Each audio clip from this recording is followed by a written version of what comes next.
The Buddha once said that the mind is like the open sky, always vast, always clear, only hidden by passing clouds. Take a deep breath now, and as you exhale, imagine those clouds drifting away. Find your most comfortable way to listen, maybe lying still with eyes closed, or sitting in quiet reflection as the world softens around you. Tonight's stories will help you look beyond the clouds. They are not rules to follow, but invitations to return to your own clear sky of awareness. Before we begin, share where you are listening from, or what feeling lives in your heart right now. Maybe gratitude, maybe sorrow, maybe peace slowly forming, like light at dawn. Breathe once more, softly and completely. And now our story begins. There was a poet named Ren who had written beautiful poems for many years. His words flowed easily, and people treasured his work. But one season, the words stopped coming. Ren would sit before blank paper, brush ready, ink prepared, and nothing would emerge. Day after day, week after week, the page remained empty. He tried everything. He read other poets' work, hoping for inspiration. He visited beautiful places, seeking images to capture. He forced himself to write, producing words that felt dead and hollow. Nothing worked. The emptiness persisted. Ren fell into despair. He believed he had lost his gift, that whatever spring of poetry had lived within him had dried up. He was no longer a poet, just someone sitting before blank pages, producing nothing. A Zen monk named Sengai heard of Ren's struggle and came to visit. He found the poet sitting in his study, surrounded by blank papers, looking defeated. "I can't write," Ren said. "The words are gone. I'm empty." Sengai picked up one of the blank pages, examining it carefully. "This paper looks full to me." Ren frowned. "It's completely blank. It's empty. That's the problem." "Is it?" Sengai held the page up to the light. "I see infinite possibilities on this page. I see every poem ever written and every poem yet to be written. I see your past work and your future work. This blank page contains everything. How can you call it empty?" "Those are just potential poems," Ren protested. "Not actual poems. Potential is nothing. I need actual words." Sengai set down the paper gently. "Tell me, before you write a poem, where does it exist?" "In my mind, I suppose. Or in my imagination." "And is that nothing? Is a poem that exists in imagination less real than a poem on paper?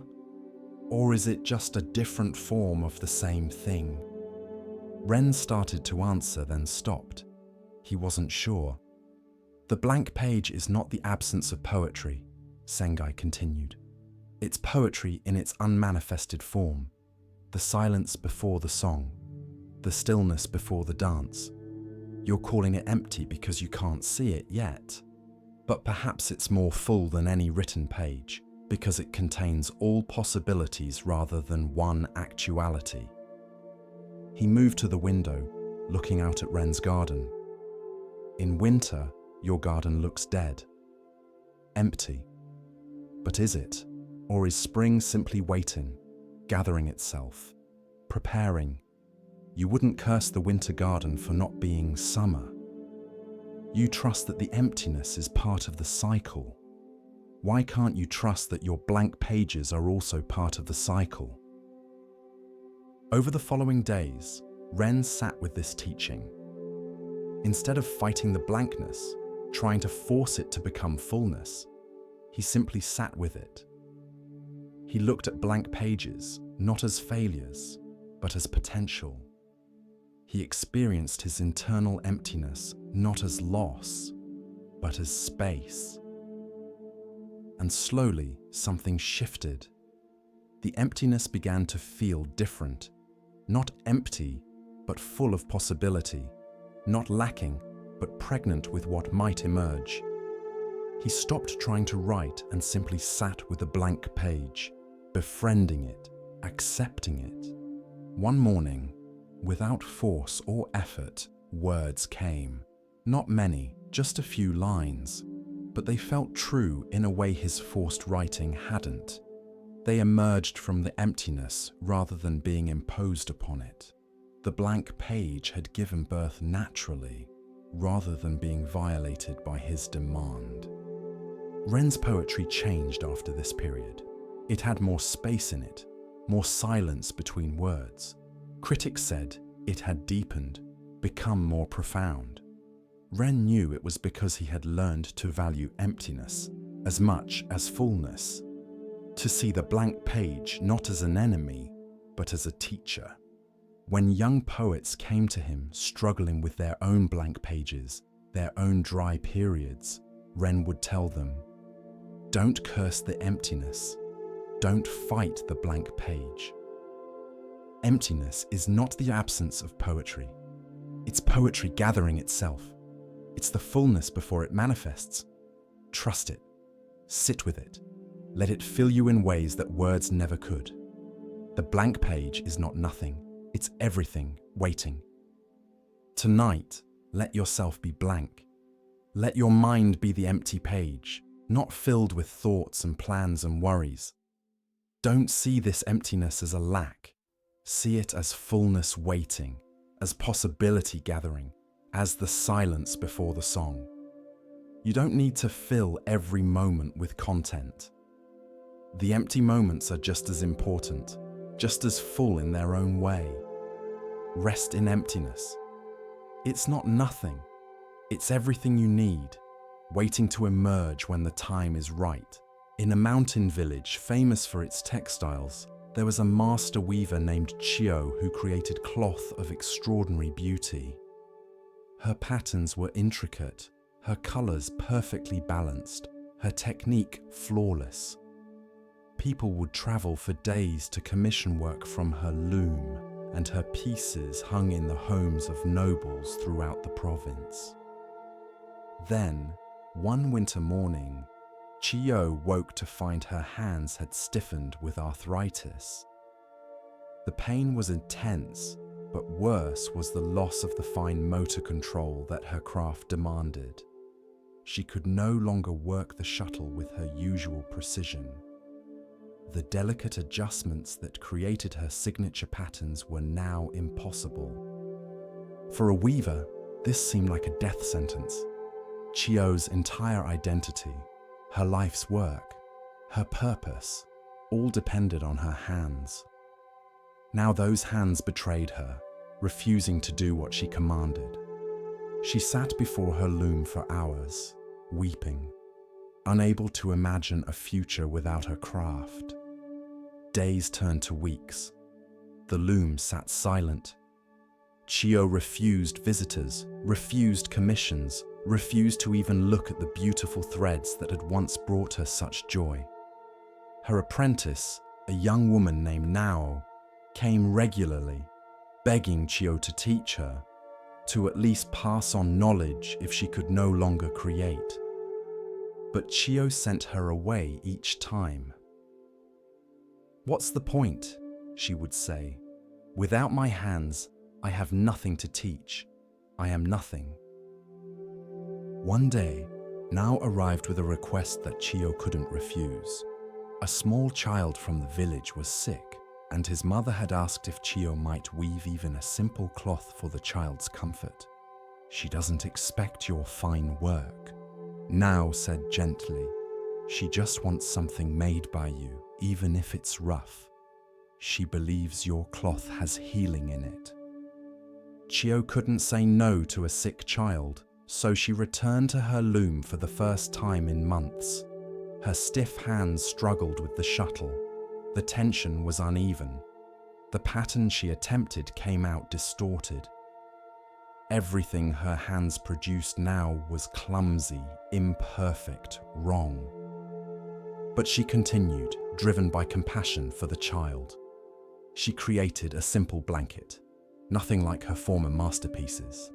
The weave was loose, the pattern irregular, the whole piece marked by the limitations of her arthritic hands. She wrapped it with shame, certain the mother would be disappointed. When Nao delivered the blanket, the mother held it and began to cry. "It's perfect," she said. "Tell Chio it's the most beautiful thing she's ever made." Nao brought this message back to Chio, who couldn't believe it. How could that rough, imperfect work be beautiful? "It's everything I spent my life learning not to create." The mother said she could feel the struggle in it, Nao reported. She said she could feel your hands fighting to create something despite the pain. She said it reminded her that beautiful things can emerge from difficulty, that limitation doesn't mean the end of creation. Her child is struggling too, and she said this cloth would remind him that struggle can still produce beauty. This response shook something loose in Chio's understanding. She had thought beauty required perfection, that her arthritic hands could only produce inferior work. But this mother had seen a different kind of beauty, the beauty of creation despite limitation, of persistence through difficulty, of love expressed through imperfect means. Chio returned to her loom with a new perspective. She stopped trying to create what her hands could no longer produce and started exploring what they could produce. The patterns that emerged were unlike anything she had made before. They were asymmetrical, organic, and marked by the randomness of her unpredictable hand movements. They told stories of struggle and adaptation, of beauty that included rather than denied imperfection. People noticed something profound in this new work. Her earlier pieces had been technically superior, but these new pieces touched something deeper. They were relatable in a way perfection never is. They spoke of being human, of limitations, of finding beauty not despite obstacles, but through them. "Your old work was impressive," one patron told her. "This new work is moving. I look at your perfect pieces and admire them. I look at these new pieces and feel understood." Chio began teaching again, but with a transformed philosophy. "I spent 30 years pursuing perfection," she would tell students. "I thought my value as a weaver came from my technical mastery. But arthritis stripped that away and showed me something more important. That beauty doesn't require perfection. That limitation can reveal new possibilities. That the work of imperfect hands can touch hearts in ways that perfect technique never could." She would show students her early work alongside her later work. "These first pieces show what skilled hands can do. These later pieces show what love can do with whatever hands you have. Which is more valuable?" The answer isn't obvious. Nao, who had continued as her apprentice through all these changes, asked one day, "Do you wish you could have your old hands back? Do you miss being able to create perfectly?" Chio thought for a long time before answering. "I miss the ease of it," she said honestly. "I miss not feeling pain with every movement. But I don't miss who I was when perfection came easily." That Chio was skilled but narrow. She understood only one kind of beauty. This Chio, with her stiff, painful hands, understands more. The arthritis took my technical perfection, but it gave me depth I never had before. She held up her gnarled hands. "These hands taught me what my young, nimble hands never could, that obstacles refine what truly matters.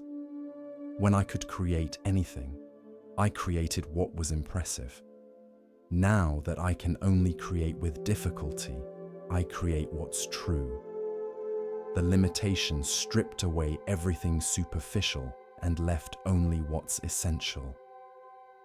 Years passed, and Chio's hands grew worse. Eventually, she could barely work the loom at all. But by then, her teaching had become as valued as her weaving once was. She taught people to see obstacles not as endings, but as refinements, not as barriers, but as editors that remove what's unnecessary and reveal what's essential. Every limitation is a teacher, she would say. It shows you what really matters by taking away what doesn't. My hands took away my technical mastery and revealed that mastery was never the point. The point was always connection, expression, and the creation of beauty that touches hearts. I can do that with arthritic hands. I just had to learn a different language of beauty. Tonight, as you rest, you might consider your own limitations, your own obstacles, your own arthritic hands. What has been taken from you that felt essential? What can you no longer do that once defined you? These losses aren't just subtractions. They're refinements, removing what's superficial to reveal what's essential. Your obstacles are teaching you something. They're stripping away the easy answers, the impressive exteriors, the technical perfections that never touched anyone's heart anyway. What remains, what you can still do despite your limitations, that's what truly matters. That's where your real beauty lives. Rest now in acceptance of your arthritic hands, your imperfect instruments, your limited capacities. They're not preventing beauty. They're refining it, teaching it, revealing it in forms you never would have discovered through ease and perfection. The weaver's silent loom eventually spoke with more power than her perfect one ever did. Your limitations will teach you the same truth if you let them. As we continue our journey through the wisdom of Zen Buddhism, let us turn to a tale about recognition and the true nature of worth. This is the next story. In a famous garden known for its roses, there appeared one season a strange mutation, a rosebush with no thorns. The stems were completely smooth, the flowers beautiful, but there was no defense, no sharp points to protect the plant from being damaged. The gardener, a woman named Ayame, was fascinated by this thornless rose. She thought it was perfect, an improvement over regular roses. Who wouldn't want roses without thorns? Roses that you could handle freely, cut without care, and arrange without risk of being pricked. She took cuttings from the thornless rose and propagated them, creating a whole section of the garden filled with these defenseless plants. She was so proud of this achievement that she invited people from across the region to see her thornless roses. But within a few months, problems appeared. Deer, which usually avoided the thorny roses, ate the thornless ones freely. Insects that were discouraged by thorns colonized these plants without resistance. Careless visitors would grab handfuls of flowers, taking far more than they would have if thorns had made them cautious. Within a year, the thornless roses were struggling. They required constant human protection, constant intervention, constant care in ways that regular roses never needed. What had seemed like an improvement turned out to be a vulnerability, a visiting botanist explained to Ayame.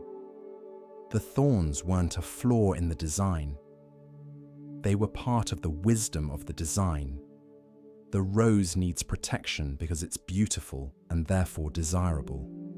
The thorns say, "Appreciate me from a respectful distance. If you want my beauty, approach carefully, with awareness. Without that protection, the rose is too vulnerable to survive. Ayame was defensive at first, but thorns hurt people. Wouldn't it be better to have roses without danger?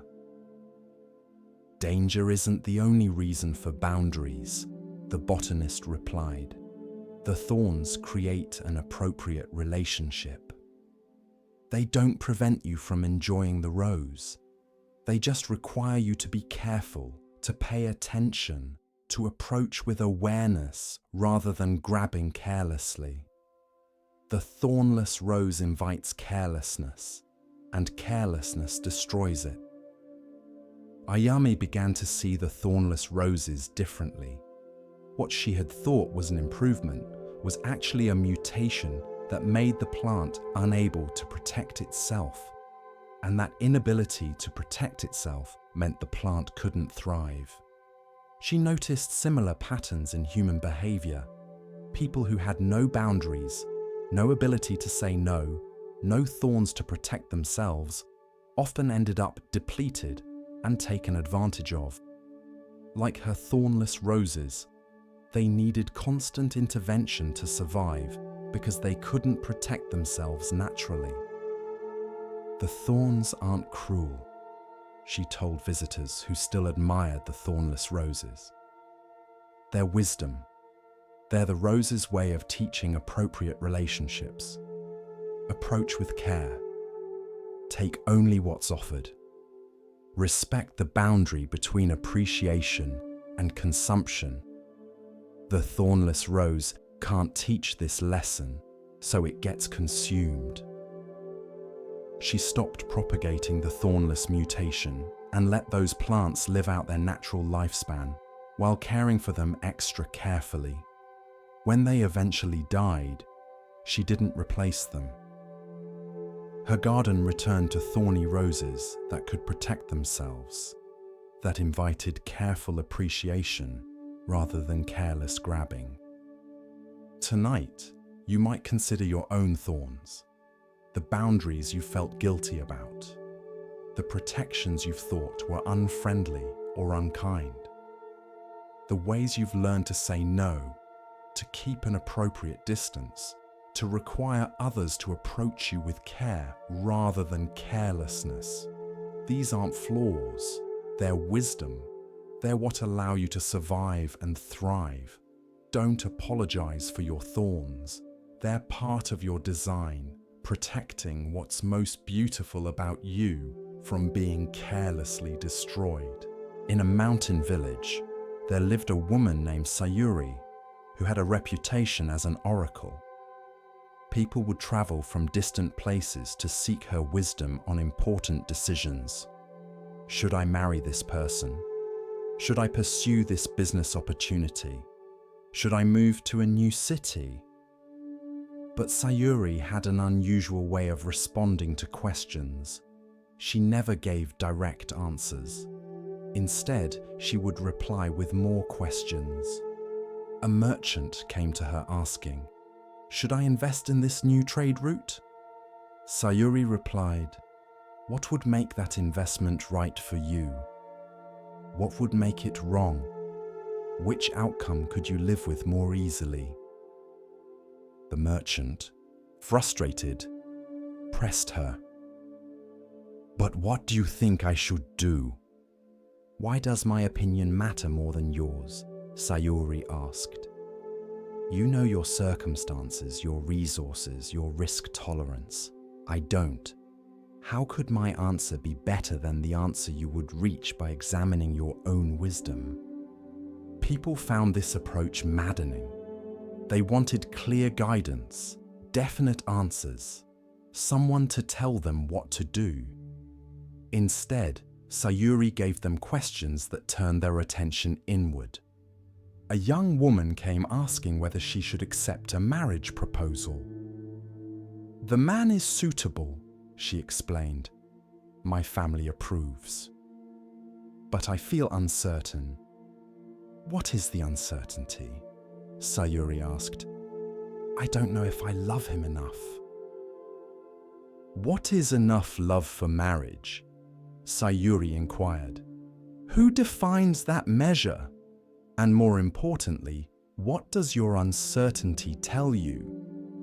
The young woman sat with these questions. Slowly, she realized she already knew her answer. The uncertainty wasn't confusion. It was clear trying to be heard beneath the noise of expectations and social pressure. She didn't want to marry this man. She had known it all along, but had been afraid to acknowledge it. "You already had your answer," Sayuri said when the woman expressed this realization. "You just needed permission to hear it. If I had told you what to do, you would have either resented me for the advice or become dependent on me for future decisions. But by asking questions, I helped you find your own wisdom. Now you trust yourself more than you did before." A farmer came with a more desperate question. His crops were failing, and he needed to decide whether to borrow money to try new methods or sell his land and find other work.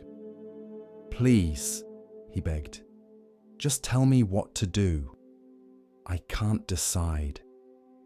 "What happens if you borrow and the new methods fail?" Sayuri asked. "I lose everything." "What happens if you sell the land?" "I lose my family's heritage, but I avoid debt." "Which loss could you live with?" Sayuri continued. "Losing everything, including your dignity, through failed debt? Or losing your land but keeping your freedom from debt? Which regret would be smaller?" The farmer thought deeply. He realized that he valued security over heritage. The land was important, but being debt-free was more important. Once he saw this clearly, his decision became obvious. "But what if I'm wrong?" he asked Sayuri. "What if you're right?" she countered.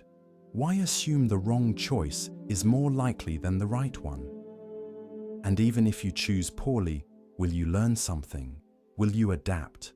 Or will you be paralyzed forever by fear of making mistakes?" These questions shifted something in the farmer. He had been treating the decision as if one choice was absolutely right and the other absolutely wrong. But Sayuri's questions helped him see that both choices had consequences. Both involved trade-offs, and he needed to decide based on his values, not on some objective standard of rightness. Word spread about Sayuri's approach. Some people avoided her, frustrated that she wouldn't just give answers.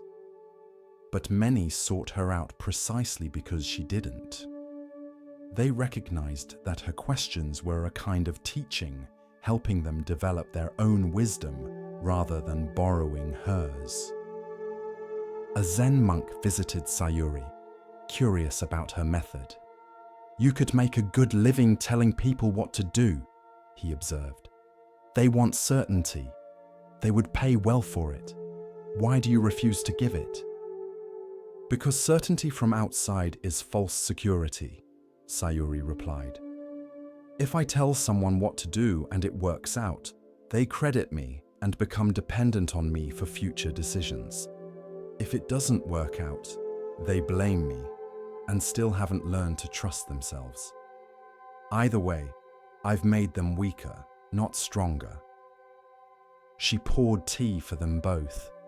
"But when I ask questions that help them find their own answers, they become stronger. They learn to consult their own wisdom. They develop confidence in their decision-making. Even if they choose poorly, they learn from their own mistakes rather than blaming someone else." The monk nodded thoughtfully. "Your questions are a form of teaching. You're not withholding wisdom. You're pointing people toward the wisdom they already possess." "Exactly," Sayuri agreed. "Most people have more wisdom than they realize. They just don't trust it. They've been taught to look outside themselves for answers, to defer to authorities. to doubt their own judgment. My questions permit them to trust what they already know. She looked at the monk directly. The same is true in meditation practice, isn't it? A good teacher doesn't give you enlightenment. They ask questions or create situations that help you recognize what's already there. The wisdom isn't imported from outside. It's revealed from within. Yes, the monk agreed. The best teaching is the teaching that makes itself unnecessary by helping students trust their own understanding.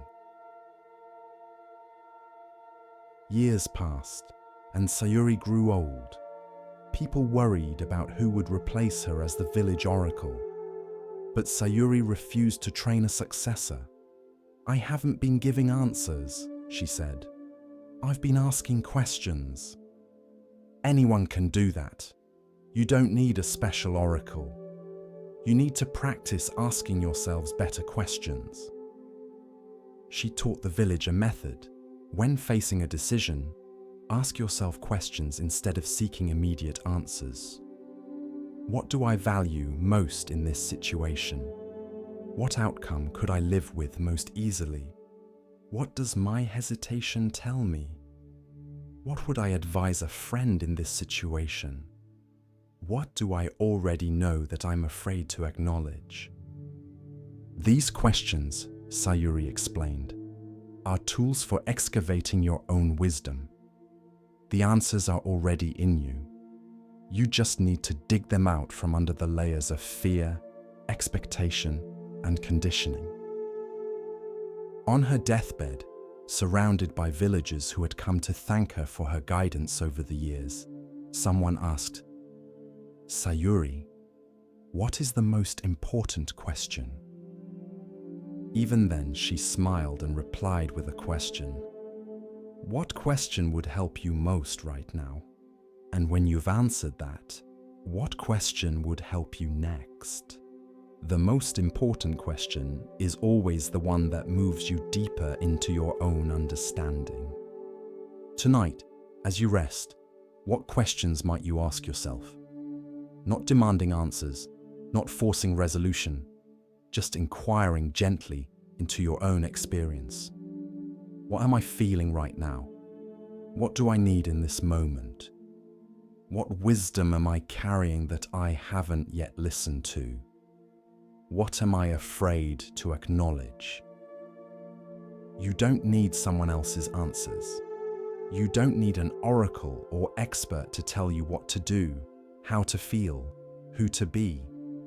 The wisdom is already in you, has always been in you, waiting for the right questions to draw it out. Ask yourself questions tonight and listen for the answers that rise from your own depths. They're more trustworthy than anything someone else could tell you. Rest now in your own wisdom, asking and listening, questioning and discovering. The oracle you seek is you. As we move deeper into the quiet teachings of Zen, we come to a story about seeing clearly and understanding true value. Listen carefully to the next story. There was a ship's navigator named Takeshi who prided himself on never losing his way. He had sailed the coastal waters for 20 years, and in all that time, he had never once deviated from his intended course. He relied on a compass that had been given to him by his father, a master navigator, and this compass had never failed him. Takeshi's confidence in his navigational abilities was absolute. He knew exactly where he was at all times, could calculate his position by the stars, by the currents, by the wind. His captain trusted him completely, and other sailors spoke of Takeshi as someone who could navigate through the darkest night or the heaviest fog without ever being uncertain of his position. But one day, during what should have been a routine voyage along a familiar coast, something happened that shattered Takeshi's certainty. His compass began behaving strangely. The needle wavered, spun unpredictably, and then stopped working entirely. When Takeshi tried to get his bearings from the stars, heavy clouds covered the sky. The familiar landmarks he usually used were hidden by an unusual mist. For the first time in 20 years, Takeshi was lost. His initial reaction was panic. Without his compass, without his usual reference points, he felt completely disoriented. The ship was still moving, but he had no confidence in the direction they were heading. Every decision felt uncertain. Should they continue forward or turn back? Should they anchor and wait for the fog to clear, or try to push through? The captain came to find him. "Takeshi, what's our position?" "I don't know," Takeshi admitted, the words painful to say. "My compass is broken. I can't see the stars. The landmarks are hidden. Captain, I'm lost." The captain was quiet for a moment, then said something unexpected. "Good. Maybe now you'll actually see where we are." Takeshi was confused. "But I don't know where we are." "That's the problem. You've sailed these waters for 20 years, the captain said. You've relied on your instruments and your calculations. But have you ever really looked at the water itself? Have you ever paid attention to how it feels to sail through it, rather than just measuring your position within it?" The captain walked to the rail and looked out at the misty water. "When I started sailing, I had no instruments. I learned to read the water, the wind, the subtle signs that told me where I was and where I was going. You've always had your compass, so you never develop that sense. Maybe being lost is your opportunity to find a different way of knowing." Takeshi wanted to argue, but the truth was they had no choice. The compass was broken, and no amount of worry would fix it. He would have to navigate without his primary tool, without the certainty he had always relied on. So he began to pay attention in ways he never had before. He noticed the color of the water, which changed subtly with depth and seafloor composition. He felt the temperature of the wind on his face, which varied based on what land masses it had passed over. He watched the patterns of seabirds, which could indicate proximity to shore. He listened to the sound of the waves against the hull, which changed depending on bottom depth and current patterns. All of these signs had always been there. He just had never needed to notice them because his compass had told him everything he thought he needed to know. Now, forced to rely on more subtle indicators, he discovered a whole language of navigation he had been blind to. After several hours of this intense attention, Takeshi realized something. He had a sense of where they were, not the precise, measured certainty his compass had provided, but a felt sense, an intuitive knowing based on multiple subtle cues. It wasn't as comfortable as the false certainty his compass had given him, but it felt more real, more connected to the actual experience of being on the water. He gave the captain his best estimate of their position and the direction they should sail. "Are you sure?" the captain asked. "No," Takeshi admitted, "but I'm not completely lost either. I'm somewhere in between, navigating by feel rather than by certainty." They sailed based on Takeshi's intuitive navigation. Several hours later, when the fog finally cleared, they discovered they were exactly where Takeshi had estimated, perhaps even more accurately positioned than if he had been rigidly following his compass bearing. A Zen monk was traveling on the ship, making a pilgrimage to a distant temple. He had watched Takeshi's struggle with interest. That evening, he approached the navigator. "You've learned something valuable today," the monk said. "I've learned that I've been overly dependent on my tools," Takeshi replied. "That's a humbling lesson." "More than that," the monk said, "you've learned that there are different kinds of knowing. The compass gave you one kind, precise, measurable, certain, but it was a narrow knowing. It told you your position, but nothing about the water you were moving through, the wind you were sailing on, the life of the ocean around you." He looked out at the darkening water. "When you lost that narrow certainty, you found a broader knowing. Less precise perhaps, but more connected, more alive, more responsive to what's actually happening rather than what should be happening according to your instruments." Takeshi thought about this. But isn't certainty important? Don't we need to know where we are? "There are different kinds of certainty," the monk replied. "The compass gave you the certainty of measurement. But measurement isn't the same as understanding. Today, without your compass, you develop the certainty of relationship. You know where you are not because an instrument tells you, but because you're in relationship with the water, the wind, the birds, all the subtle signs. This kind of knowing is less precise but more intimate." Over the following days, even after Takeshi had replaced his broken compass with a new one, he found himself relying on it less. He had discovered that he could navigate by reading the signs around him, by paying attention to subtle cues, by trusting his felt sense of position and direction. The compass was useful for confirmation, but he no longer needed it as his primary tool. Other navigators noticed the change in Takeshi's approach. He seemed more relaxed, more connected to the sailing itself, rather than anxiously checking his instruments every few minutes. Younger navigators would ask him for advice.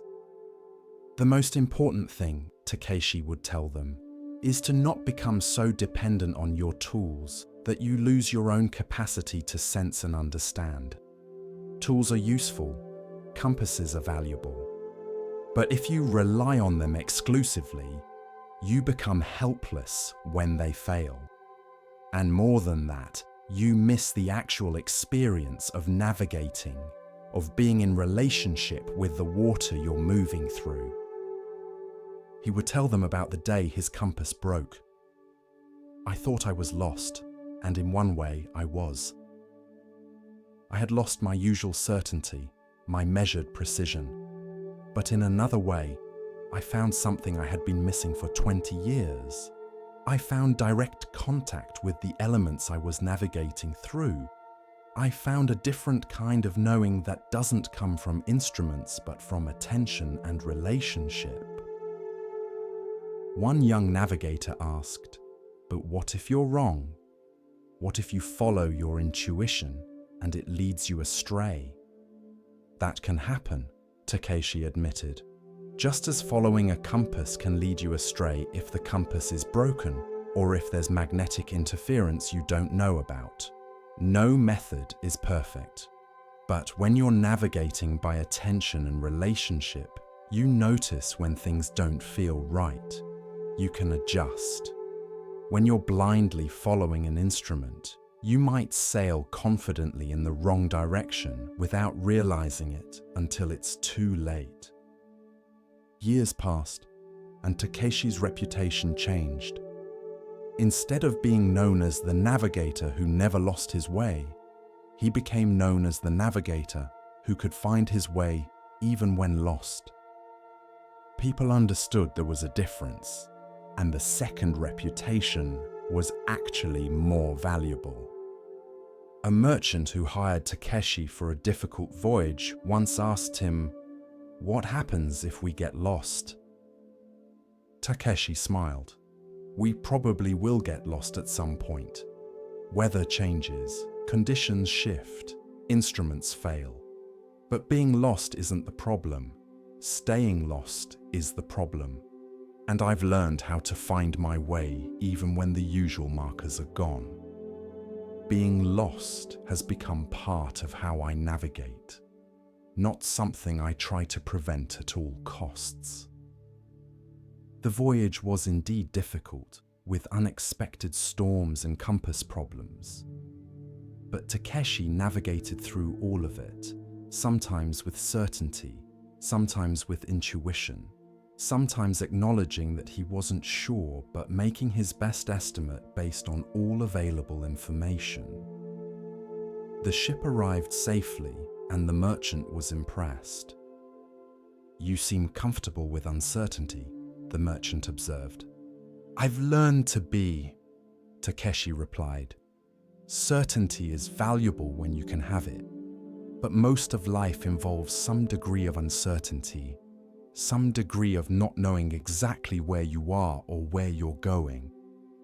The question is whether that uncertainty paralyzes you or whether you can navigate through it, using whatever signs are available, trusting your judgment, adjusting as you go." He looked out at the harbor where they had docked. "That day my compass broke was one of the most important days of my sailing life. It forced me to develop capacities I had been neglecting. It taught me that there are many ways of knowing, and the most precise isn't always the most useful. It showed me that being lost can be the beginning of finding a better way." The merchant nodded thoughtfully. "I think I've been sailing through my business life the same way you used to sail, following my instruments, my plans, my certainties. And when things don't go according to plan, when my compass breaks, I panic. Maybe I need to learn what you learned." "Maybe you do," Takeshi agreed.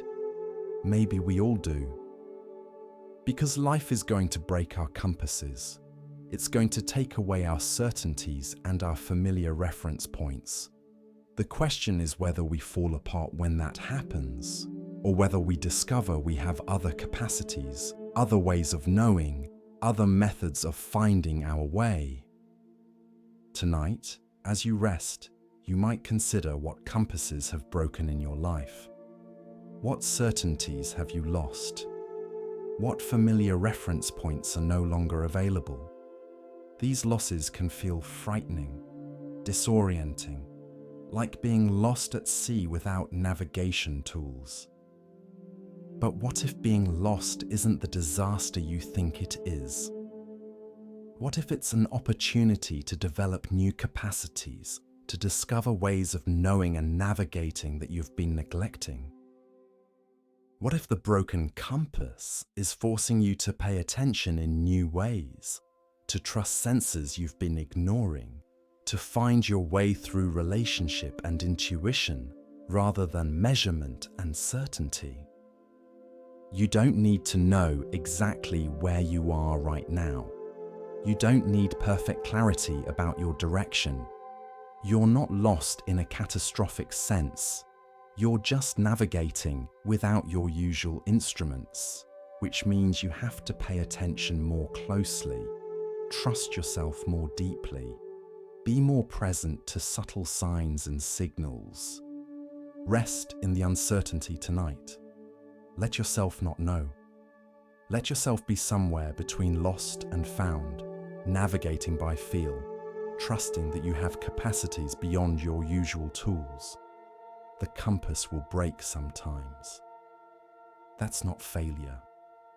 That's life inviting you to find a different way, a deeper way, a way that connects you more intimately with the journey itself. You know more than you think you know. You can find your way even when you can't measure your position. Being lost is just another form of navigation, one that requires more attention, more presence, more trust. And sometimes, being lost leads you to places you never would have discovered if you had stayed on your carefully plotted course. Sleep now in the uncertainty. You don't need a compass to rest. You don't need to know where you are to be okay right here. Let yourself drift without reference points, trusting that you'll find your way when morning comes, not through certainty, but through attention, not through instruments, but through relationship with whatever each moment brings. With each step on the Zen path, a new lesson unfolds. Now we turn to a story about recognition, of self, of others, and of what truly matters. Listen carefully to the next story. There was a farmer named Hideaki who worked his land diligently, waking before dawn and laboring until dusk.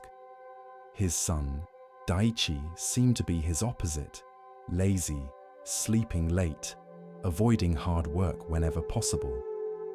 Hideaki was ashamed of his son and frustrated by what he saw as wasted potential. "That boy will never amount to anything," Hideaki would complain to his neighbors. "I work myself to exhaustion while he lounges under trees and daydreams.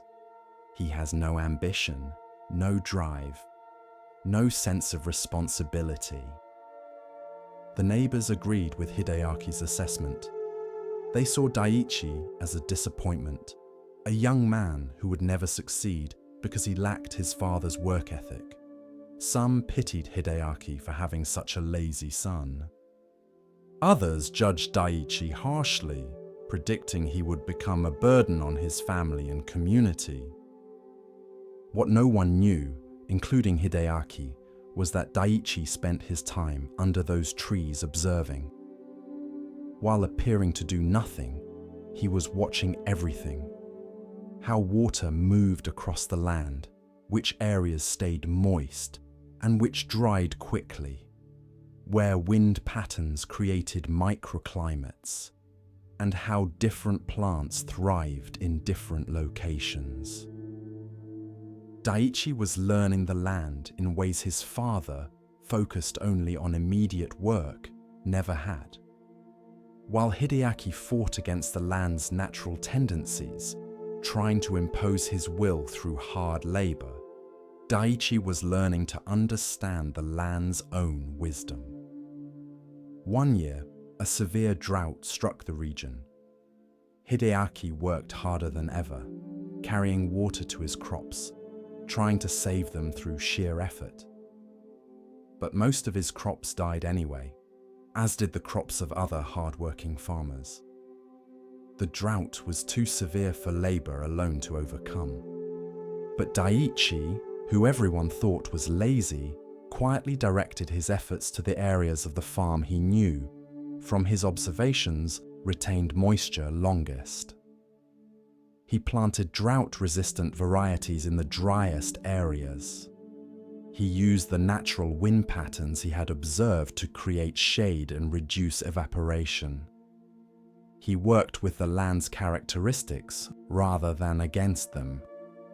By the end of the season, Daiichi's sections of the farm had produced a modest but real harvest, while Hideaki's sections had produced almost nothing despite his exhausting efforts. Hideaki was stunned. "How did you do this? You barely worked compared to me." "I worked differently," Daichi explained. "While you were laboring, I was learning. While you were fighting against the land, I was understanding it. My apparent laziness was actually observation. I was working, just not in ways that looked like work to you." He showed his father the subtle features of the land he had noticed, the slight depression that collected morning dew, the rock formation that created afternoon shade, the soil composition that retained moisture better than surrounding areas. "I learned all this by watching," Daichi said, "by sitting still and paying attention rather than constantly moving and doing." Hideaki felt something shift in his understanding. He had been so focused on visible labor, on constant activity, on the appearance of hard work that he had never stopped to actually understand what he was working with. His son, whom he had judged as lazy, had been doing a different kind of work, the work of observation, understanding, and learning. "I'm sorry," Hideaki said. "I judged you without understanding what you were doing. I thought activity was the same as productivity, that visible effort was the same as effective effort. You were working all along, just in ways I didn't recognize as work." Word spread through the village about Daiichi's success during the drought. People who had judged him as lazy began to see him differently. Some felt ashamed of their premature conclusions. Others were curious about his methods. Daiichi began teaching other farmers what he had learned. He showed them how to read the land, how to observe rather than just labor, how to work with natural patterns rather than against them. The farmers who had once thought him lazy began to value his seemingly idle observation time. "I used to think you were wasting your life under those trees," one neighbor admitted. "Now I understand you were studying. You were learning in ways that look like laziness to people who don't understand what learning can be."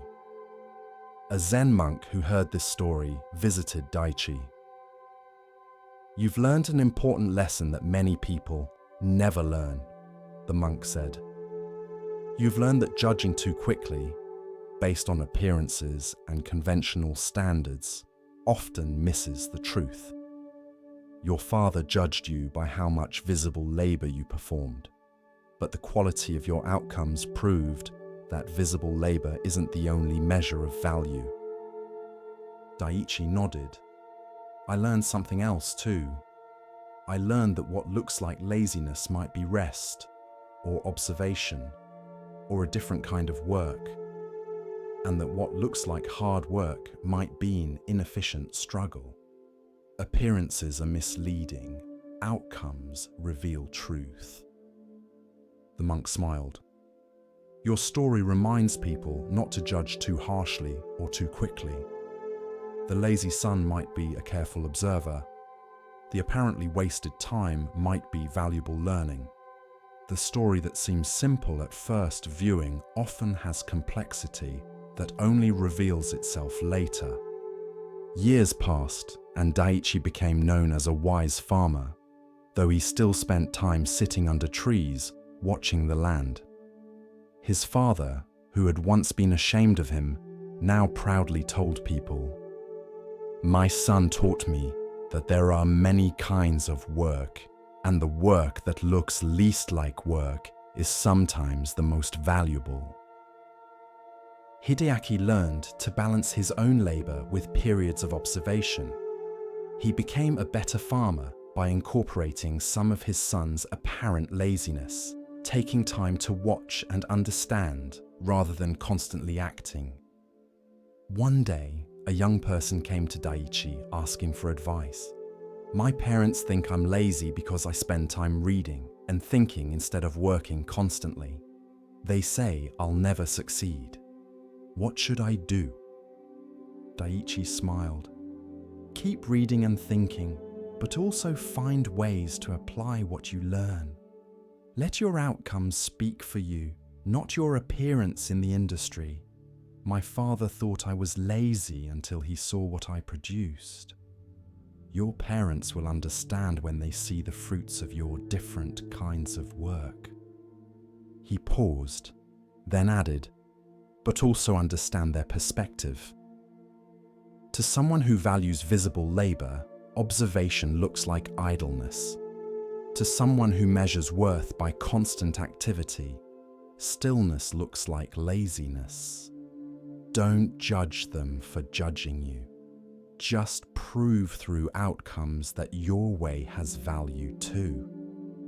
The young person asked, But what if I fail? What if my approach doesn't produce results? Then you learn and adjust, Daichi replied. I wasn't just sitting under trees doing nothing. I was observing, learning, thinking, and planning. If my approach had failed, I would have learned from that and tried something else. The point isn't that observation is always better than labor. The point is that judging approaches too quickly before seeing their outcomes often misses value. Tonight, as you rest, you might consider who you've been judging as lazy or unproductive. What if their stillness is observation? What if their rest is preparation? What if their apparent inactivity is actually a different kind of work that you don't recognize? And what about yourself? How harshly have you judged your own times of rest or stillness? Have you internalized the belief that only visible activity counts as work? Have you dismissed the value of observation, learning, thinking, and resting because these don't look like traditional labor? Not all work looks like work. Not all productivity is visible. Not all success comes from constant striving. Sometimes the lazy son who watches patiently sees what the hard-working father who never stops moving misses. Sometimes stillness achieves what activity cannot. Sometimes the full story only reveals itself long after the first judgment is made. Rest now without judging your rest. Let yourself be Daichi under the tree, observing, learning, preparing in ways that might not look productive to outside observers, but that create real value. The lazy son wasn't lazy. He was doing a different kind of work. And so are you, even in this moment of apparent inactivity. Rest is work. Observation is productivity. Stillness is motion that hasn't revealed itself yet. Trust that the full story of your life will prove this, even if current appearances suggest otherwise. Sleep now, not lazy, but learning. Not inactive, but preparing. Not wasting time, but using it in ways that will only reveal their value when the drought comes, and your careful observation produces a harvest where frantic labor produced nothing. In a mountain monastery, there was a pond that perfectly reflected the sky above it. At night, when the moon was full, there would appear to be two moons, one in the sky and one in the water. A young monk named Daiki was troubled by this. Which is the real moon, he would ask, the one in the sky or the one in the water? The other monks would laugh. Obviously, the one in the sky is real. The one in the water is just a reflection. But Daiki wasn't satisfied with this answer. He would sit by the pond for hours, watching both moons. The moon in the water was just as bright, just as beautiful, just as present to his vision as the moon in the sky. In what sense was it less real? He asked his teacher, Master Hakuin, if I can see the moon in the water, if it affects me just as much as the moon in the sky, how is it not real? Hakuin smiled. Touch the moon in the sky. I can't. It's too far away. Touch the moon in the water! Daiki reached toward the pond, but as his hand approached the water, the moon's reflection rippled and fragmented. I can't touch that one either. Then in what way is one more real than the other? Hakuin asked. Both exist in your experience. Both affect you. Both are impossible to grasp. What makes you think reality and reflection are different things? This question opened something in Daiki's understanding. He had been taught to distinguish between real and reflected, original and copy, substance and shadow. But his experience didn't support these neat distinctions. When he looked at the moon in the water, he really saw it. The experience of seeing it was real, even if what he was seeing was a reflection. When he felt moved by its beauty, the emotion was real, regardless of whether he was looking at the original or the reflection. His life, his experience, his feelings, all of these were happening in response to both moons equally. He began to wonder about other reflections in his life. When he thought about his deceased mother, was he experiencing his actual mother, or just a memory, a reflection of who she had been? Yet his love for her was real. His grief was real. The way she had shaped him was real. Did it matter that he could only access a reflection of her, not her actual presence? When he read teachings from ancient masters, was he experiencing their actual wisdom or just reflections of it, filtered through translation and time and his own interpretation? Yet the teachings affected him, changed him, helped him. The reflections had real power. When he practiced meditation and caught glimpses of what the teachings called his true nature, was he experiencing the actual thing or just reflections of it in his limited consciousness? Yet whatever he was experiencing, it was transforming his life. One evening, Daiki sat by the pond with Master Hakuin, watching the two moons. "Master," Daiki said, "I think I've been making a mistake. I've been trying to distinguish between the real and the reflected, but everything I experience is in some sense a reflection. I never touch reality directly. I only experience reflections of it in my consciousness, interpretations of it through my senses, and understanding. If I dismiss all reflections as unreal, I dismiss my entire life." Hakuin nodded. "This is a good understanding. The question isn't whether something is real or reflected. The question is whether you're aware that you're looking at a reflection, or whether you mistake the reflection for the only reality." He pointed at the moon in the water. "The danger isn't in seeing this moon. The danger is in thinking this is the only moon, in believing that your reflection of reality is reality itself. But if you know you're seeing a reflection, if you remain aware that there's something beyond what you can directly experience, then the reflection serves its purpose. It points you toward what it reflects." Over the following months, Daiki deepened this understanding. He learned to appreciate reflections without mistaking them for the whole truth. He could love his memory of his mother while knowing it was a reflection of her, not her actual presence. He could value teachings while knowing they were fingers pointing at truth, not truth itself. He could work with his experiences in meditation while knowing they were reflections of his true nature, not the full reality of it. He found this understanding incredibly freeing. He no longer needed to grasp the ungraspable or fully understand the incomprehensible.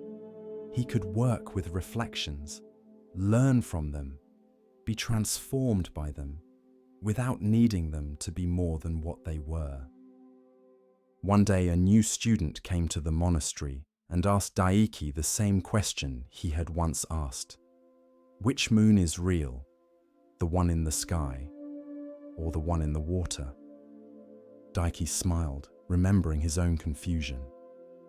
"Both are real," he replied. "One is the original, one is the reflection. But your experience of both is real. The light from the sky moon and the light from the water moon both enter your eyes. Both create responses in your consciousness. Both affect you. The only difference is that you can't directly touch either one. and one will remain even if you disturb the water.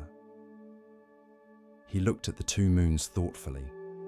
Most of what we call our life is reflection. Reflection of the past in memory. Reflection of reality in consciousness. Reflection of truth in words and concepts. We live in a world of reflections. This isn't a problem unless we forget that they're reflections.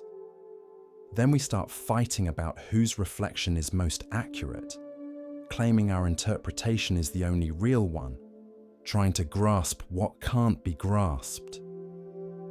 The new student asked, "So, how should we relate to reflections?" "Appreciate them," Daiki replied. "Learn from them. Be transformed by them, but hold them lightly. Know that they point to something beyond themselves.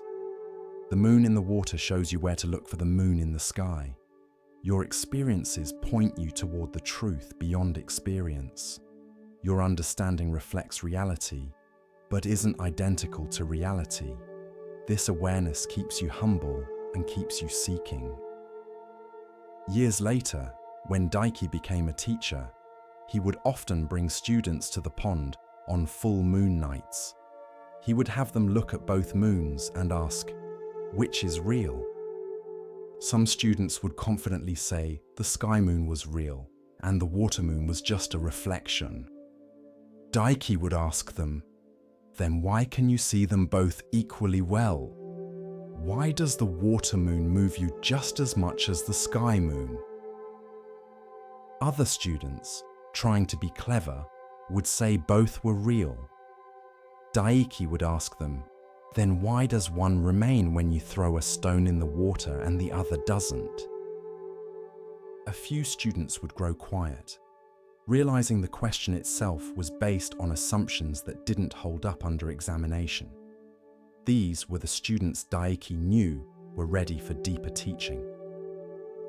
The question which is real assumes reality and reflection are opposites, he would tell these students. But actually, reflection is a form of reality. It's a real reflection, a real experience, a real perception. The problem isn't with reflection itself. The problem is when we mistake partial reflection for complete reality. When we think our limited experience encompasses the whole truth.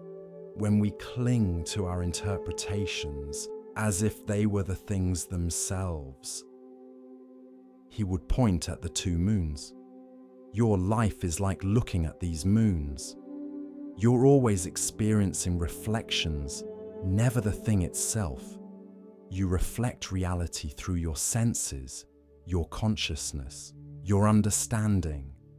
This reflection is a real experience. It shapes you, teaches you, transforms you. But it's not the whole story. Stay aware of this. Appreciate your reflections. Learn from them. But don't mistake them for the unreflected reality. One student asked, "Will we ever experience unreflected reality? Will we ever see beyond reflection?" Daiki was quiet for a long moment, then said, "Perhaps in death, perhaps in enlightenment, perhaps never. I don't know, but I know this. The effort to see beyond reflection is itself valuable. The awareness that we're experiencing reflection keeps us humble, keeps us seeking, keeps us from absolutizing our limited perspectives. And sometimes in rare moments of clarity, the reflection becomes so perfect, so transparent, that the distinction between reflected and unreflected almost disappears. Those moments of clarity are themselves gifts of the reflective nature of consciousness. Tonight, as you rest, you might consider that your entire experience right now is a reflection. These words are reflections of ideas. Your understanding of them is a reflection of the words. Your sense of yourself is a reflection of something deeper. Your thoughts are reflections of the underlying mental activity you don't directly experience. Everything you know comes to you as a reflection. This doesn't make your experience less real. It makes it what it is, a real experience of reflected reality. You're seeing the moon in the water, and that seeing is genuine, even if what you're seeing is a reflection. Let this understanding help you hold everything a bit more lightly tonight. Your worries are reflections of possible futures. Your regrets are reflections of the past. Your sense of who you are is a reflection of something deeper and more mysterious than you can fully know. All of these reflections are real experiences, but they are not the whole truth. Rest in the understanding that you live in a world of reflections, and that's actually okay. You don't need to grasp the ungraspable or fully understand the mystery. You can appreciate the moon in the water without needing to hold the moon in the sky. You can live with reflections, learn from them, be moved by them, without mistaking them for everything that is. Both moons are beautiful. Both are real in their own way. And you, experiencing both, are having a real experience of something that transcends both. Rest in that paradox tonight. Rest in reflection. Rest in the mystery of experiencing what you can never fully grasp. It's enough. It's always been enough. The reflection of peace is peaceful. The reflection of rest is restful. You don't need the original when the reflection serves you so well. Sleep now, watching both moons, knowing both are real and neither is everything. That's the truth. That's enough. As our exploration of Zen Buddhism deepens, let us listen to a story that reveals how true worth is often overlooked. Here starts the next story. In a garden temple, the monks kept a beautiful crane named Haku in a large bamboo enclosure. Haku had been brought to the temple as an injured chick, nursed back to health, and raised in the enclosure where he was safe from predators and provided with ample food. For 3 years, Haku lived comfortably in his bamboo home. The monks fed him daily, cleaned his space, and even spoke to him in gentle tones. He had everything a crane could need except freedom, though the monks assured themselves they were keeping him safe. One day, a traveling priest named Osho visited the temple and saw Haku in his enclosure. The priest noticed that Haku's wings had grown strong and full. He was clearly capable of flight, yet he never attempted to fly beyond the bamboo walls, even though portions of the enclosure were open to the sky. "Why doesn't your crane fly away?" Osho asked the monks. "He could if he wanted to," one monk replied. "We don't clip his wings." "But he stays because he knows this is where his food comes, where he's safe, where he belongs." Osho watched Haku for several days. The crane would walk around his enclosure, occasionally stretching his wings, but never attempting actual flight. It was as if Haku had forgotten that flight was even possible, that his wings had any purpose beyond stretching. On his last day at the temple, Osho asked permission to enter Haku's enclosure.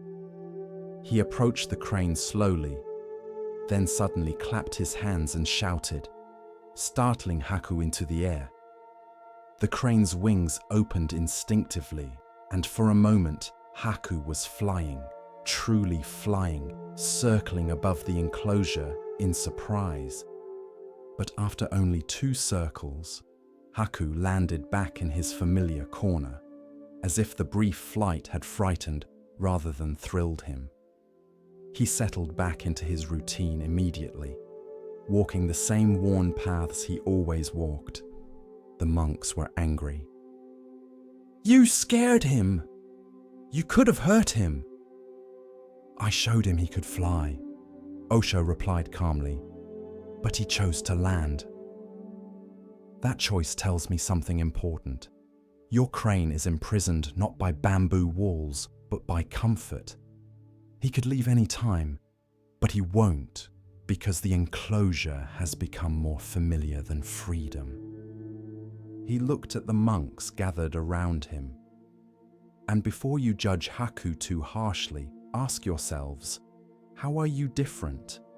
How many of you are living in comfortable enclosures of your own making, never attempting to fly because the familiar is safer than the possible? One young monk, named Botan, was particularly struck by this question.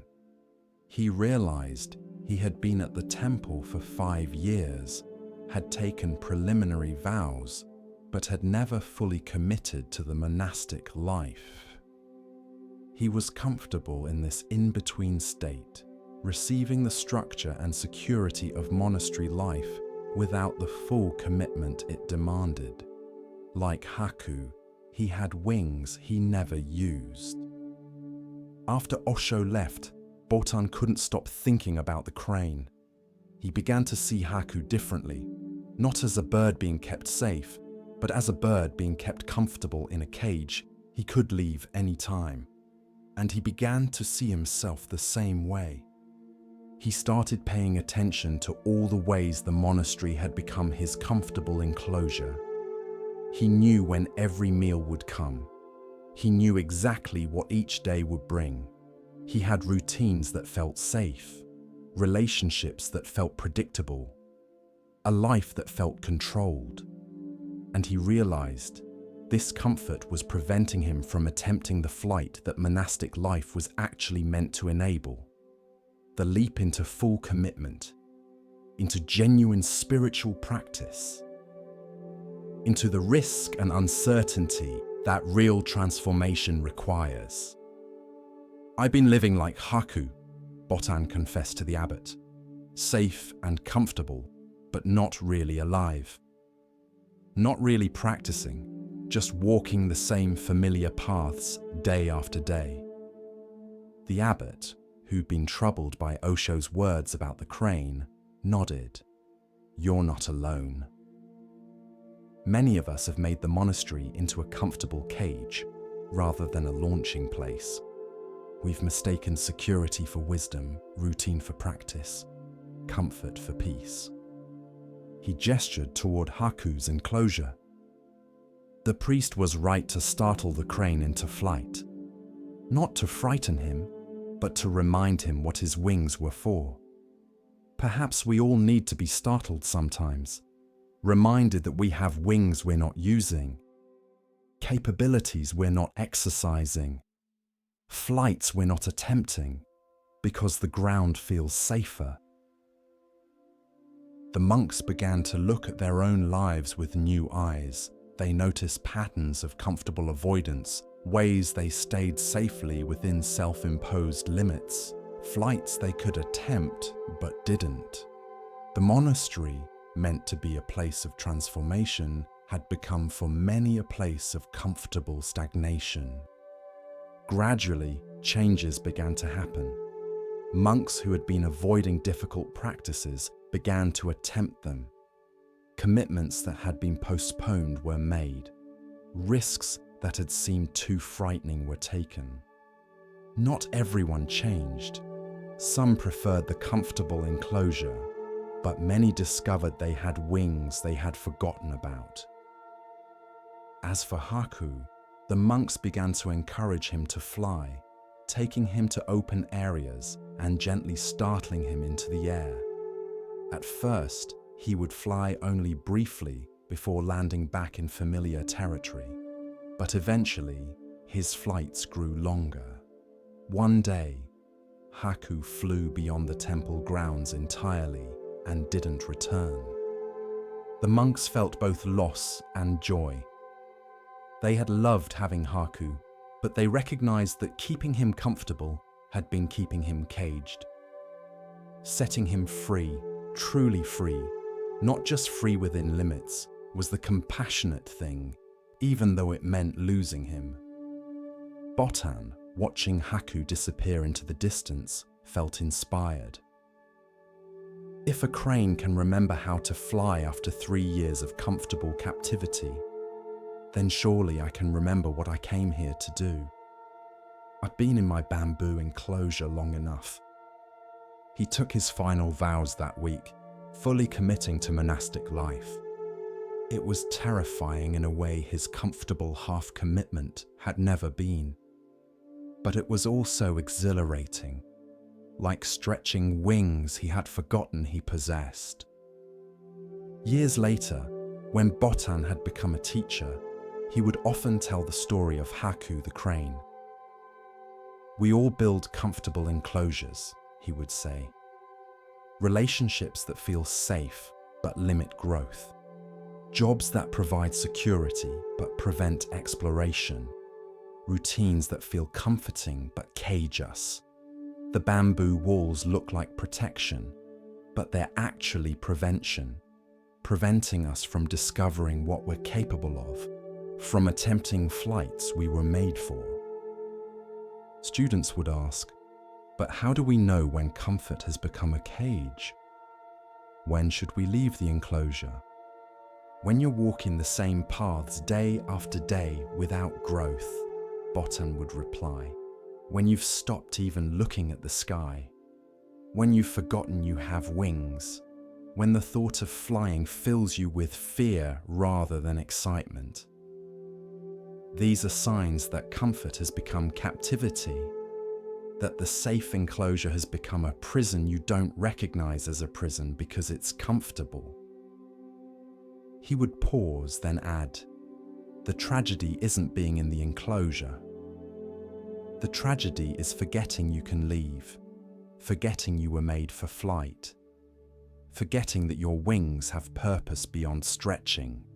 Haku lived 3 years in comfortable captivity before someone reminded him he could fly.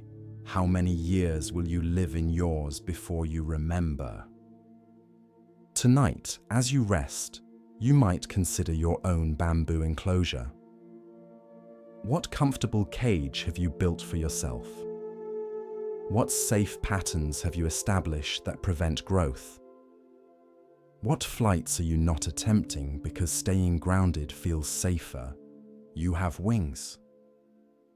You've always had wings. The question isn't whether you're capable of flight. You are.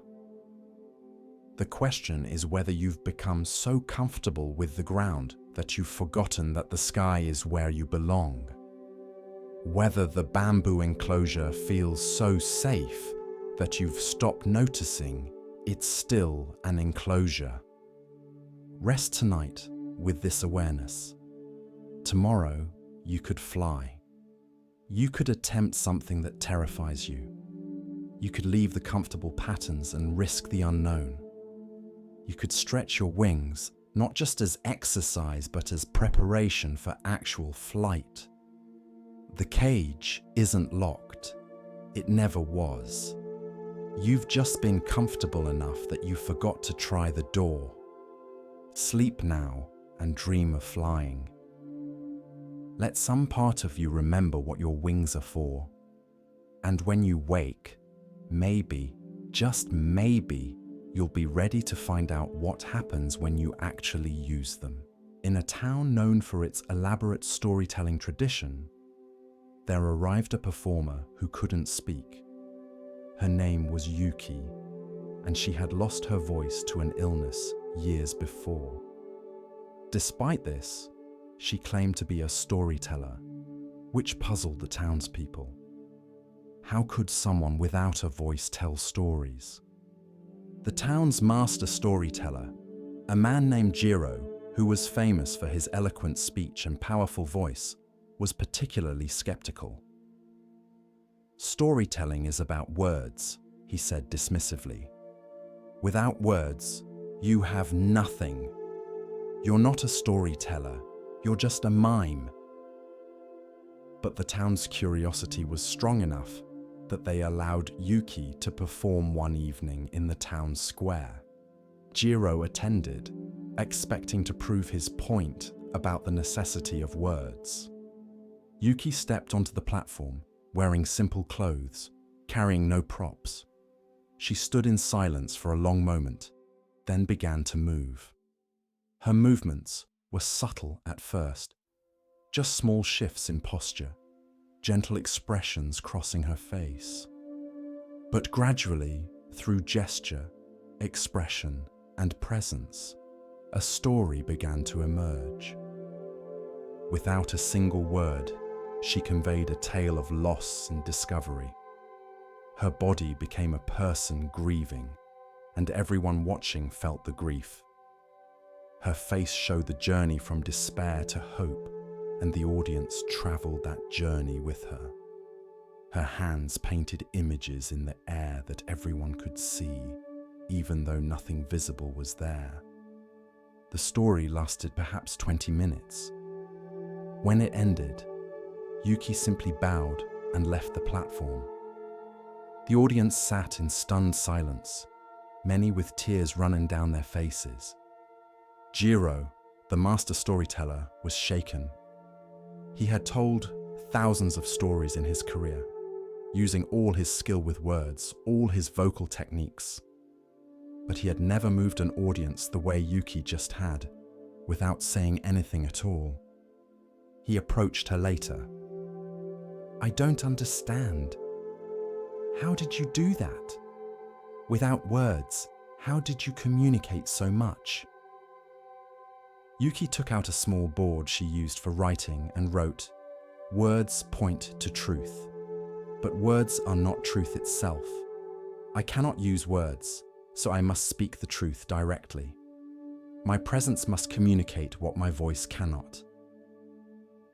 Jiro read this and sat down heavily. "I've spent my whole life mastering words, and you just showed me that words might be the least important part of storytelling." Yuki wrote again, "Words are useful, but presence is essential. You can have perfect words with no presence, and people feel nothing. You can have no words but complete presence, and people feel everything. I didn't choose to lose my voice, but losing it taught me that what I thought was essential actually wasn't." Over the following days, Jiro spent time with Yuki, learning her way of storytelling. She showed him how much could be communicated through posture, through the quality of attention, through authentic presence. She demonstrated that silence could say more than speech, that stillness could convey more than elaborate gestures. "When you use words," she wrote, "you risk people hearing the words but missing the truth behind them. They get caught in analyzing what you said, agreeing or disagreeing with your choice of words. But when you communicate through presence, there are no words to argue with. People feel the truth directly." Jiro began incorporating this into his own storytelling. He still used words, but he paid more attention to presence, to silence, to the communication that happened beyond language. His storytelling deepened, became more powerful. People said something had changed, though they couldn't quite name what. One day, a young person who couldn't speak came to the town, devastated by the belief that they could never communicate effectively. Jiro brought them to meet Yuki. "You think your inability to speak is a limitation," he told the young person, "but this woman has shown me it's also an opportunity. An opportunity to develop forms of communication that go deeper than words, to learn to be so present that your mere being conveys what others need elaborate sentences to express." Yuki performed for the young person and afterward wrote, "I grieved my lost voice for years. I thought I had lost the essential tool for human connection, but I was wrong. Presence is the essential tool. Voice is just one way among many to express presence. You haven't lost the ability to communicate. You've been allowed to master a form of communication that speaking people often neglect. Tonight, let yourself communicate without words. Let your presence speak.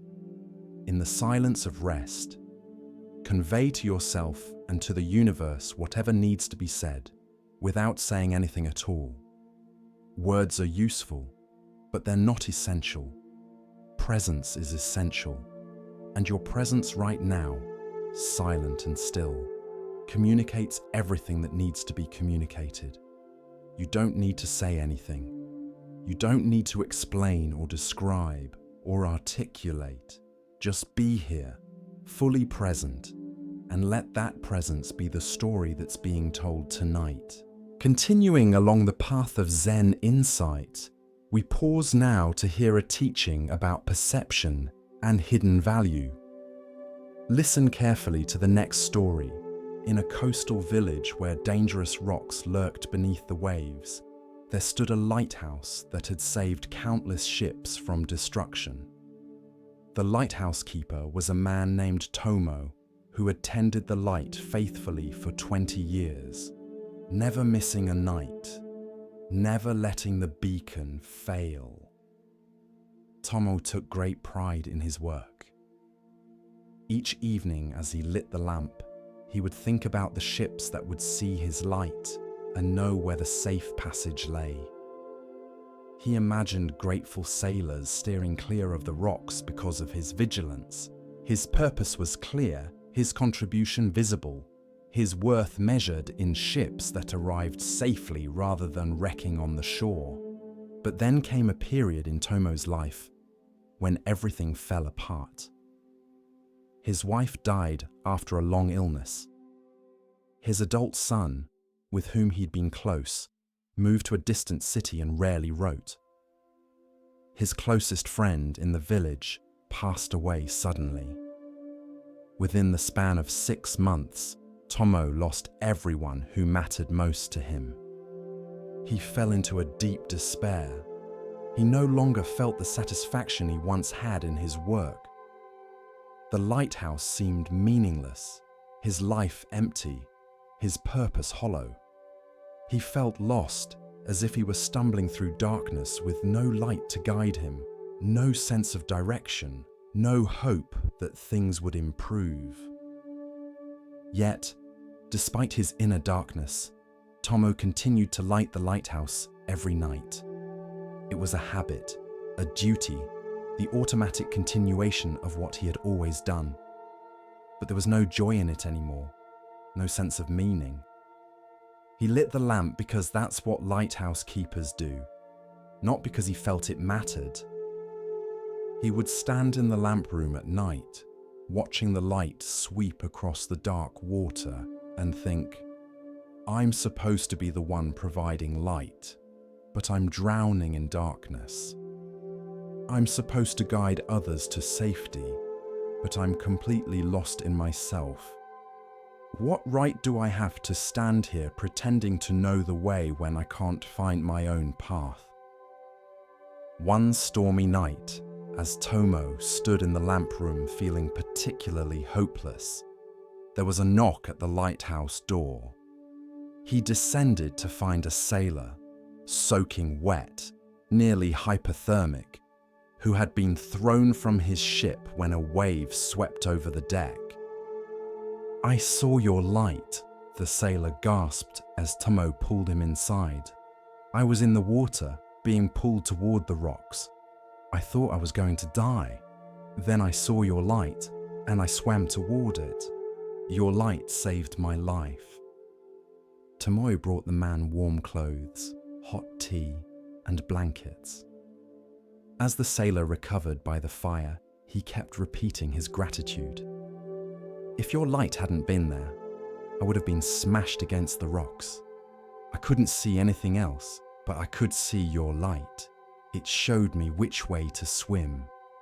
After the sailor left the next morning, rescued by his ship, which had returned looking for him, Tomo sat for a long time thinking about what had happened. He had been so focused on his own inner darkness that he had forgotten what his light actually did. It didn't require him to feel enlightened. It didn't need him to be free of darkness himself. It just needed to shine. The sailor didn't care that the lighthouse keeper was lost and grieving. The sailor didn't need Tomo to have all the answers or to be living a perfect life. The sailor just needed the light to be there, marking the safe passage, showing where the dangers were. A Zen monk who lived at the village had heard about the rescued sailor. He came to visit Tomo at the lighthouse. "I've noticed you've been struggling," the monk said gently. "Since your losses, I see the darkness in you." Tomo nodded, too tired to pretend otherwise. "I light this beacon every night, but I feel like a fraud.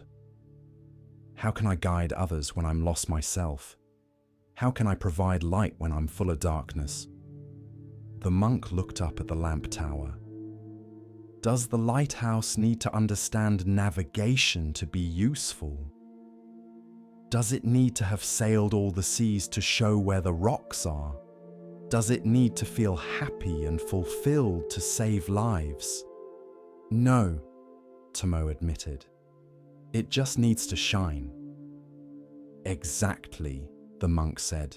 "You think your inner darkness disqualifies you from helping others, but actually, your willingness to keep the light burning despite your darkness makes your service even more valuable. You're not helping others because you have everything figured out.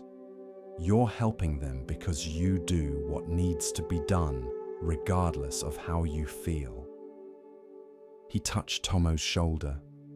Many people believe they can't help others until they're completely healed themselves.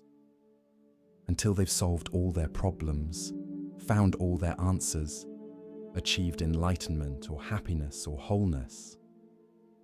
But if everyone waited until they were completely well before helping others, no one would ever help anyone. We're all broken in some way. We're all stumbling in the darkness of one kind or another, but we can still hold lights for each other. Tomo felt something shift inside him. "You're saying I can be lost and still guide others?" "You already are," the monk replied. "You've been doing it every night. Your grief, your despair, your sense of being lost, none of that prevented the light from shining. None of that stopped you from doing what needed to be done. You think you're a fraud because you're suffering while helping others. But actually, you're demonstrating something important. Service doesn't require personal perfection. It requires showing up and doing what needs to be done." Over the following weeks, Tomo began to see his work differently. He was still grieving. He still felt lost much of the time. The darkness inside him hadn't disappeared. But he understood now that his inner state didn't invalidate his outer contribution. Ships still needed guidance. The light still saved lives. His pain didn't make the light less bright. He thought about all the people who probably felt as he did, broken, lost, inadequate, questioning their right to help others when they themselves were struggling. How many people stopped offering their gifts because they felt they weren't whole enough, healed enough, enlightened enough? A young woman from the village came to him one day troubled. She was training to be a healer, but felt overwhelmed by her own anxieties and doubts. "How can I help heal others when I'm so broken myself?" she asked. Tomo took her up to the lamp room and showed her the light. This lighthouse doesn't need to be whole to be useful. It just needs to do its job. You don't need to have conquered all your fears and healed all your wounds to help others. You just need to offer what you can offer. Your brokenness doesn't disqualify you from service. Sometimes it actually makes you better at it because you understand suffering from the inside. He told her about the sailor he had saved while feeling completely lost. The sailor didn't need me to be happy. He needed me to keep the light on. The people you help won't need you to be perfect. They'll need you to offer your skills, your compassion, your presence, whatever you're capable of giving. And you can give those things even while you're struggling. Word spread about the lighthouse keeper's teaching. People who had been holding back from helping others because of their own problems began to reconsider. The teacher who was battling depression realized she could still teach well, that her students didn't need her to be joyful, just knowledgeable and present. The counselor struggling with his own failed marriage recognized he could still help other couples, that his challenges didn't erase his insights. The mentor, dealing with doubt about his own life choices, saw that he could still guide younger people, that uncertainty about his own path didn't prevent him from illuminating options for others. Tomoe's grief gradually softened over time. Years passed, and while he never stopped missing his wife and feeling the absence of his son, the acute pain dulled into a quieter sadness. The darkness inside him became less consuming. But he never forgot the lesson of that period, that he had kept the light burning through his darkest time, that ships had been saved even while he felt lost, that his inner darkness hadn't stopped the outward light. One evening, many years later, an old sailor came to the lighthouse. "Do you remember me?" the sailor asked.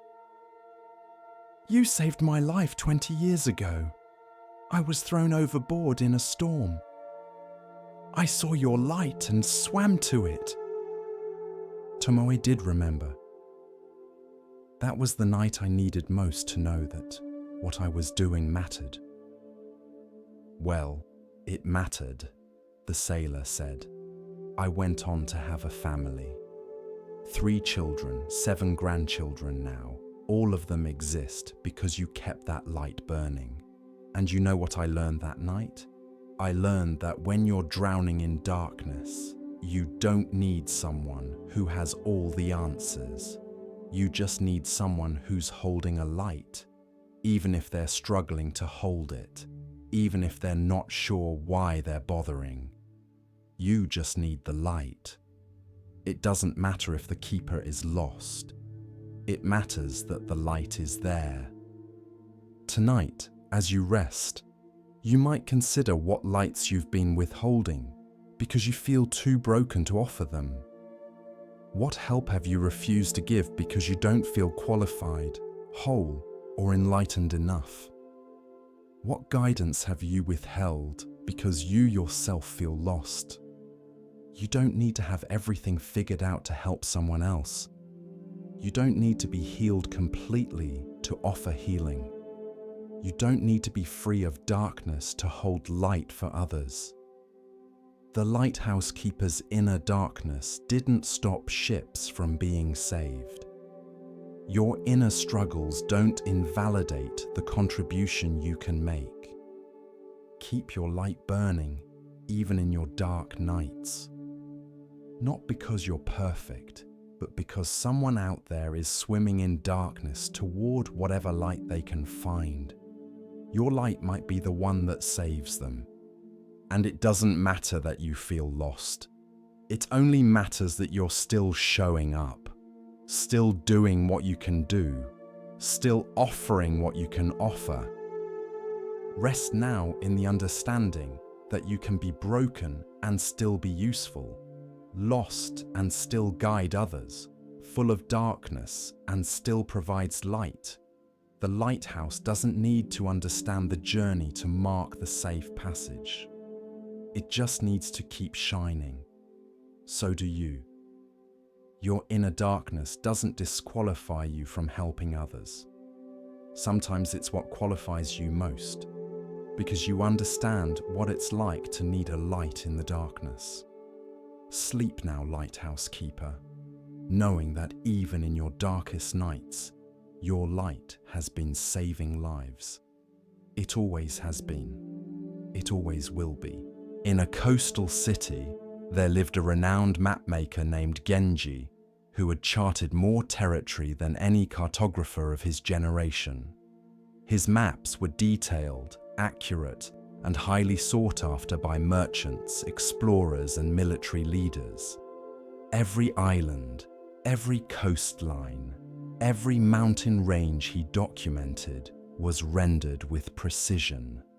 But Genji had a practice that other mapmakers mocked. Whenever his knowledge ended, whenever he reached the limits of what had been explored and documented, he would leave the map blank. Large white spaces appeared on his charts, marked only with the words "unknown territory," or sometimes just left empty. Other mapmakers found this approach unprofessional.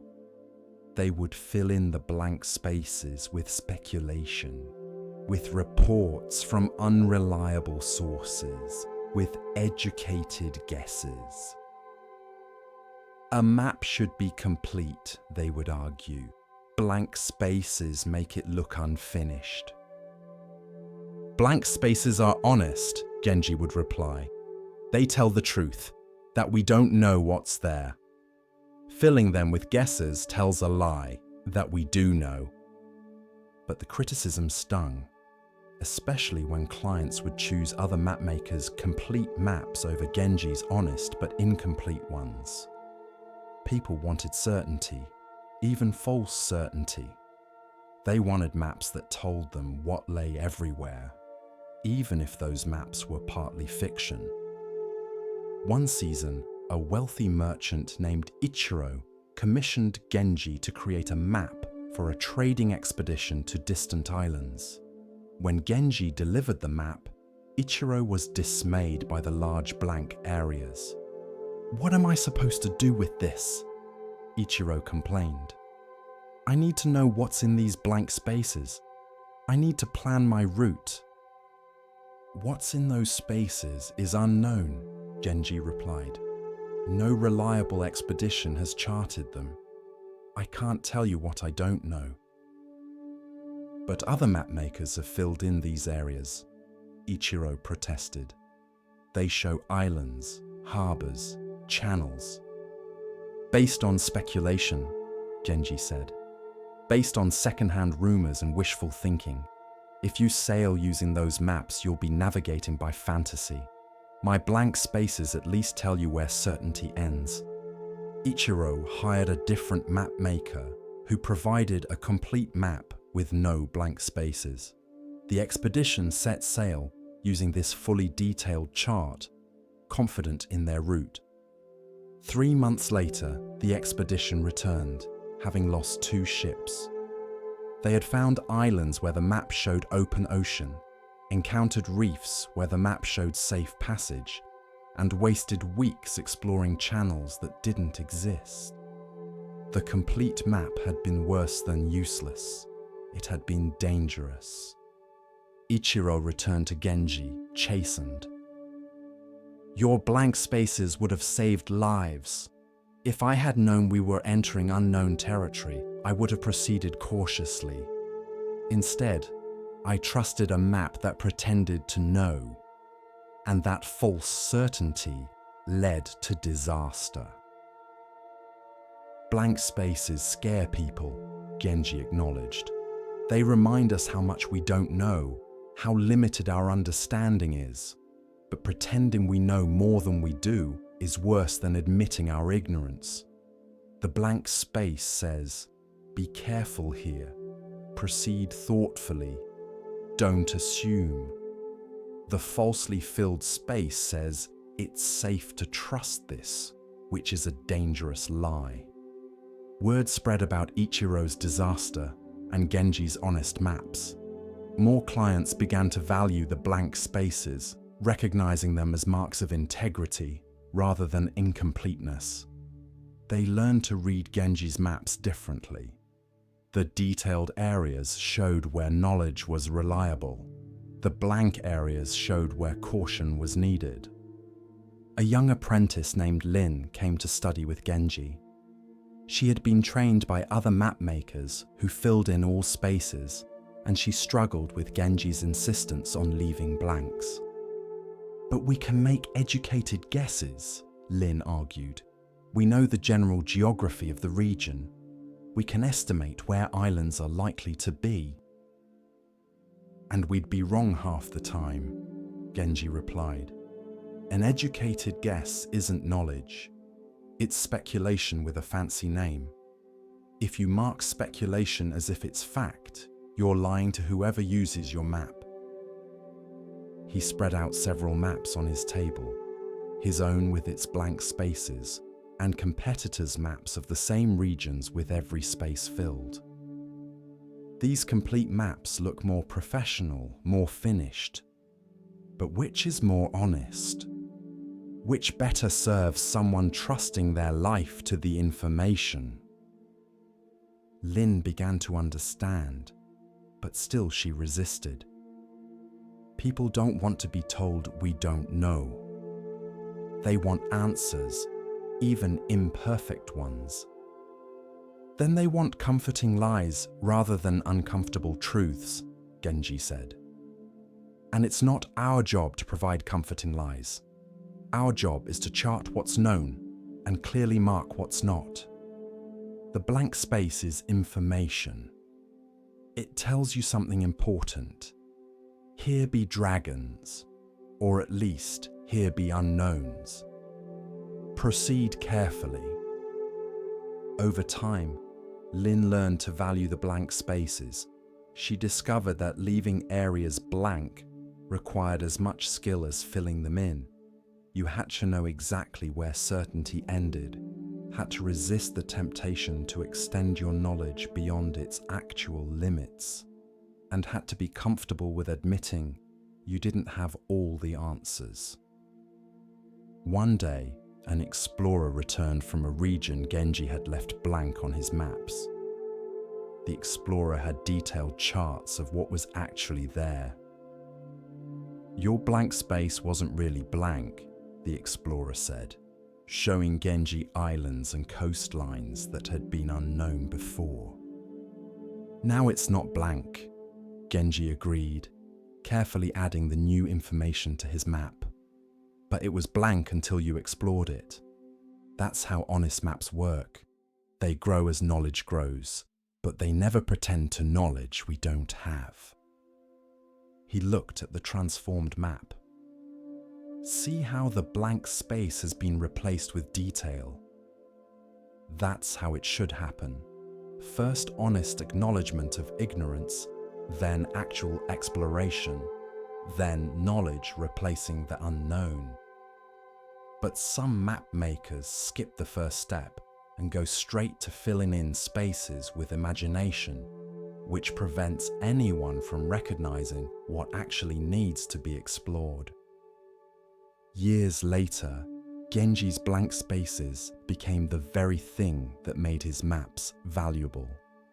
Explorers would deliberately seek out the blank spaces on Genji's maps, knowing these marked genuinely unexplored territory rather than cartographic guesswork. Military leaders trusted Genji's maps precisely because they showed where trust should end. A historian interviewing Genji late in his life asked, "Don't the blank spaces bother you? Don't you wish you could fill in all the unknown areas before you die?" "No," Genji replied without hesitation. "The blank spaces are the most honest things on my maps. They say, 'I don't know,' which is often the truest thing a person can say. I could fill them with speculation and fantasy, making maps that look complete. But I'd rather make true maps." He gestured to his life's work, hundreds of maps, all marked with careful detail where knowledge existed and honest blankness where it didn't. These blank spaces are my legacy. They're me admitting the limits of my knowledge, refusing to pretend omniscience, valuing truth over completeness. Every mapmaker who fills in the unknown with guesses is choosing ego over integrity. I choose integrity. The historian looked at a particularly large blank space on one map. Will this ever be filled in? Perhaps, Genji said. Perhaps someone will explore that region and bring back reliable information, or perhaps it will remain blank forever. Either way, my map is honest right now, which is all any map can be. The map maker who fills in that space with speculation is making a map that's dishonest right now, in the hope that by accident he might be correct later. That's not map making. That's gambling. Tonight, as you rest, you might consider the blank spaces in your own understanding. Where are you filling in unknowns with speculation, pretending certainty you don't have, telling yourself and others you know things you actually don't? What would it mean to leave those spaces blank, to honestly mark them as unknown? The blank space isn't a failure. It's honesty. It's saying, I don't know, instead of offering false certainty. It's admitting the limits of your understanding rather than pretending those limits don't exist. This feels vulnerable because we're taught that certainty is strength and uncertainty is weakness. But actually, false certainty is weakness disguised as strength, while honest uncertainty is strength willing to show itself. Rest now in your blank spaces. Let yourself not know what you don't know. Let yourself mark large areas of your life, your future, your understanding as unknown territory. This isn't an admission of failure, it's commitment to truth. The mapmaker with blank spaces serves better than the one with false completeness. So do you. Your honest I don't know is more valuable than anyone's false I'm certain. Sleep in the blank spaces tonight where truth lives. As we drift deeper into the still waters of Zen, a quiet teaching begins to rise, one that speaks of clarity and of value not always seen. Listen gently now. The next story begins. At the edge of a village stood a house whose small garden received almost no direct sunlight. Tall buildings on either side cast shadows that leave the garden in shade for all but an hour each day. The previous owners had tried repeatedly to grow sun-loving flowers and vegetables, but everything either died or grew weak and spindly, stretching desperately toward the brief sliver of light. When Yuki moved into the house, neighbors warned her about the garden. Nothing grows there, they said.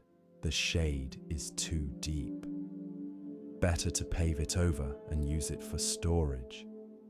But Yuki looked at the shaded space differently. It's not that nothing can grow here, she said. It's that sun-loving plants can't grow here. The garden isn't bad. It's just suited for different things than the previous owners were trying to grow. She began researching plants that thrived in shade, ferns that loved the dim moisture, hostas with broad leaves that caught what little light appeared, shade-loving flowers that bloomed in muted colors, but with delicate beauty. Instead of fighting the garden's nature, she worked with it. Within a year, Yuki's shaded garden was lush and beautiful. It didn't look like sunny gardens with their bright flowers and robust vegetables. It had a different aesthetic, subtle, cool, mysterious. The greens were deeper, the flowers were more delicate. The whole space had a quality of quiet richness that sun-blasted gardens never achieved. Neighbors who had declared the space hopeless came to see what Yuki had created. They were amazed, though some were still dismissive. "It's pretty," one neighbor said, "but it's not a real garden. Real gardens have tomatoes and sunflowers and bright colors. Your garden is just making the best of bad conditions." "Are it conditions bad?" Yuki asked. "Or just different conditions?" "These ferns and hostas are barely surviving. They're thriving. They're doing exactly what they evolved to do in exactly the kind of environment they need. The previous owners failed because they tried to grow sun plants in shade. I'm succeeding because I'm growing shade plants in shade." She touched a particularly lush fern. "This plant would die in full sun. It needs shade. For this fern, my garden isn't difficult conditions, it's ideal conditions. The mistake is measuring all gardens by sun garden standards and calling everything else deficient." A young woman named Hannah, who lived nearby, was struck by this perspective. Hannah had always felt like she was growing in the shade in difficult circumstances that made the kind of success others achieved impossible for her. She had health issues that limited her energy. She lived in poverty, which restricted her opportunities. She lacked the family support that others took for granted. Everyone told her she needed to overcome these limitations, to find more light, to transform her difficult conditions into easier ones. But what if, like Yuki's garden, she just needed to stop trying to grow like a sun plant and instead discover how to thrive as a shade plant? She came to talk with Yuki about this idea. "I feel like I'm always failing," Hannah admitted, "because I can't achieve what healthy, wealthy people with family support achieve. I'm trying to grow tomatoes in shade, basically. But I don't know what the equivalent of shade plants would be for a human life." Yuki walked her through the garden, explaining her choices. "See how I chose plants that need less energy? That's like you choosing work that fits your energy levels rather than jobs that demand more than you can give. See how I selected plants that thrive in cool, moist conditions? That's like you finding strengths that develop specifically because of your limitations, not despite them." She pointed to a particularly beautiful shade flower. "This would never survive in full sun. Its delicate petals would burn. But here, protected from harsh light, it blooms with a beauty that sun lovers can't achieve." Your limitations might protect you from certain kinds of harm while allowing you to develop qualities that people in easier conditions never develop. Hannah began to reconsider her entire life. What if she stopped measuring herself by sun garden standards? What if she found shade garden ways to thrive? She had deep empathy, probably developed through her own suffering. She had patience, learned through chronic illness. She had creativity in making do with little, born from poverty. These weren't consolation prizes for failing at normal success. These were actual strengths, shade plant qualities that were valuable in themselves. She started making different choices. She took a job that paid less, but required less energy, allowing her to work sustainably rather than constantly burning out. She developed friendships with others who lived in shade, creating community with people who understood difficult circumstances. She stopped apologizing for needing things that others didn't need, recognizing that shade plants legitimately need different care than sun plants. Word spread about Yuki's garden and the perspective it represented. People who felt they were growing in difficult conditions began to see themselves differently. A man with learning disabilities stopped trying to compete in academic environments and found work that used his practical intelligence. A woman with anxiety stopped forcing herself into high-stress social situations and built a life that honored her need for quiet. A family with limited income stopped feeling inadequate for not achieving wealth and found richness in their strong relationships. The Shade Garden teaching, as people began to call it, spread beyond individuals to organizations. A school started creating Shade Garden programs for students who couldn't thrive in standard classroom environments. A business developed positions specifically designed for people with limitations that made traditional jobs difficult. A community center created spaces for people who needed accommodations that mainstream spaces didn't provide. Not everyone appreciated this perspective. Some critics said it encouraged people to accept limitations rather than overcoming them. "You're telling people to give up," they argued, "to accept that they can't thrive in normal conditions rather than working to change their circumstances." Yuki would answer these critics by walking them through her garden. "Look at these plants. Should they be working to become sun plants? Should they be trying to overcome their shade-thriving nature? Or should they be celebrated for being excellent at what they actually are?" She would point to a struggling plant that needed more light. "Sometimes you do need to change conditions. This plant is genuinely in the wrong place. It needs to be moved to a more light-filled place. But most of these plants, they're exactly where they should be, thriving in conditions that sun plants would call impossible." The question isn't whether to overcome all limitations.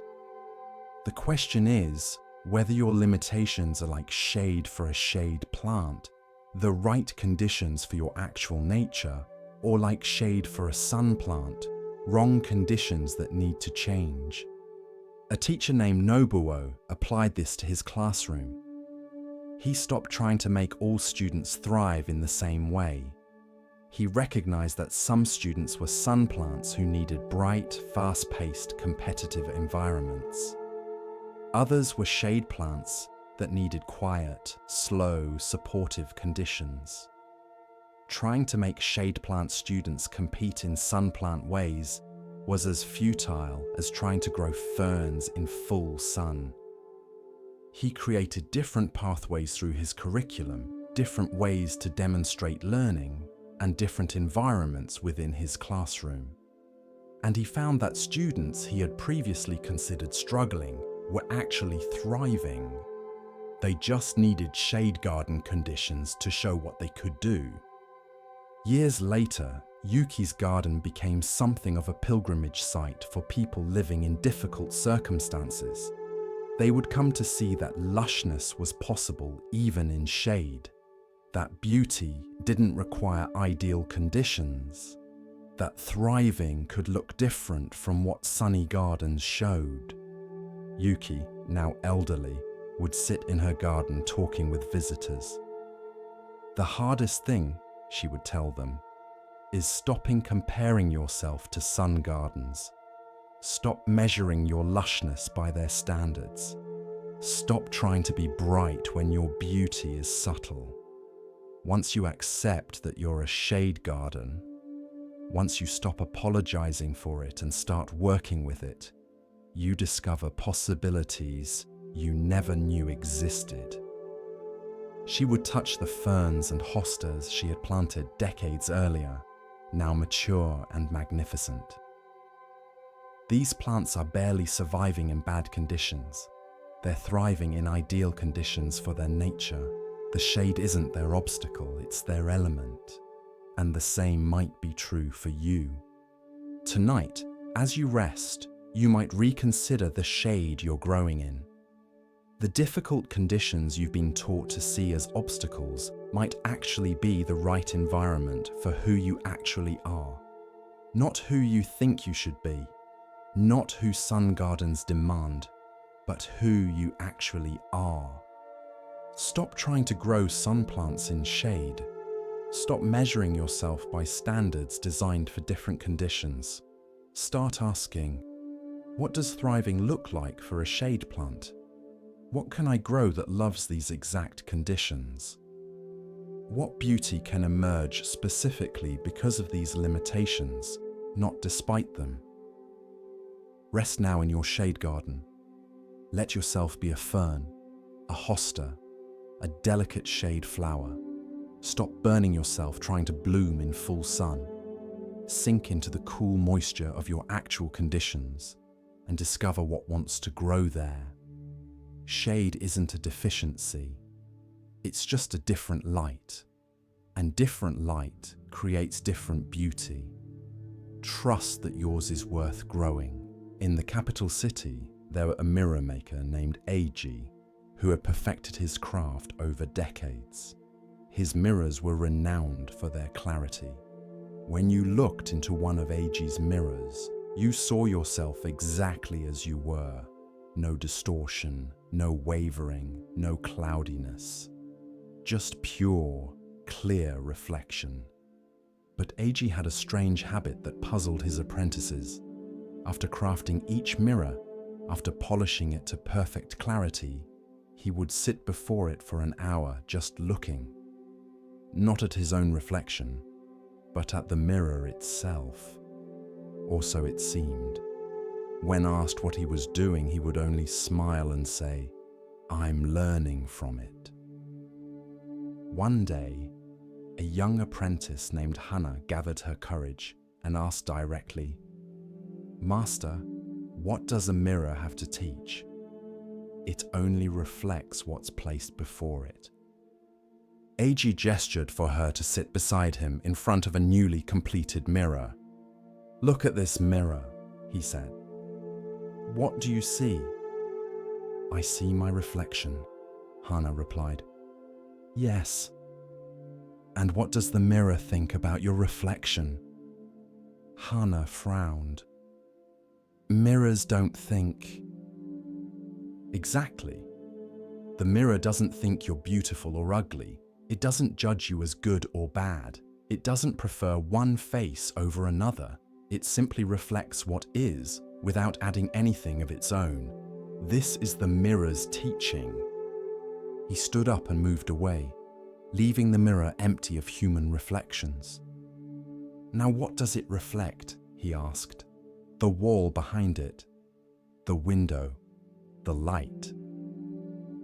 And does it complain that the wall is less interesting than a human face? Does it wish the light would be different? Does it try to improve what it reflects?" "No," Hannah said slowly, beginning to understand. "It just reflects whatever appears before it, without preference." "This," A.G. said, sitting back down, "is how I try to experience life. Like a mirror, awareness that reflects everything, without distortion, without judgment, without trying to change what appears." Hannah thought about this. But we're not mirrors. We have thoughts, feelings, preferences. We judge constantly. "Yes," A.G. agreed, "but beneath all those thoughts and judgments is pure awareness. The part of you that simply sees, simply knows, simply experiences without adding commentary.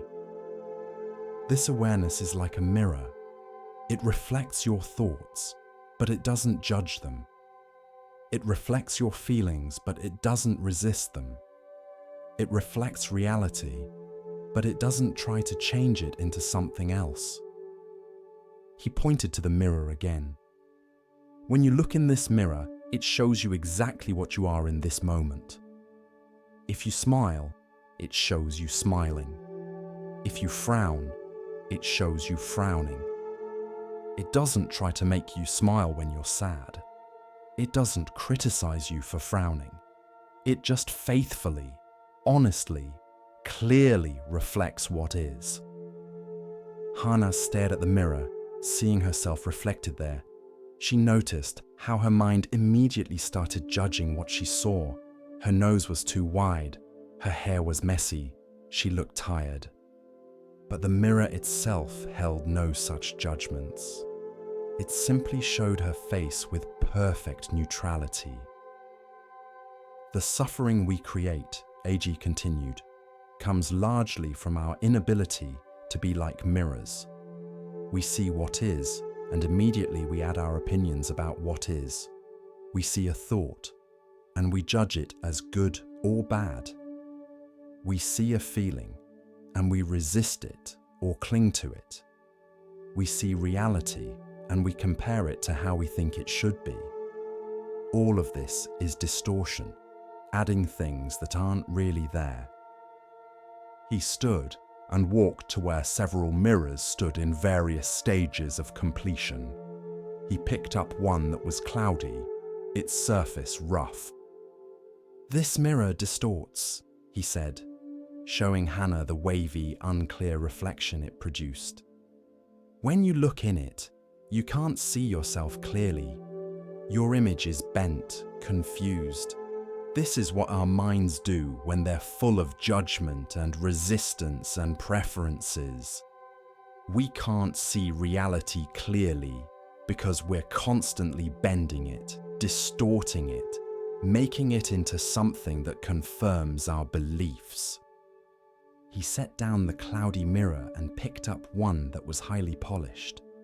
"But this mirror," he held it up, showing Hana her clear reflection, "adds nothing. It has no agenda. It doesn't care what appears before it. It just faithfully reflects moment by moment whatever is present.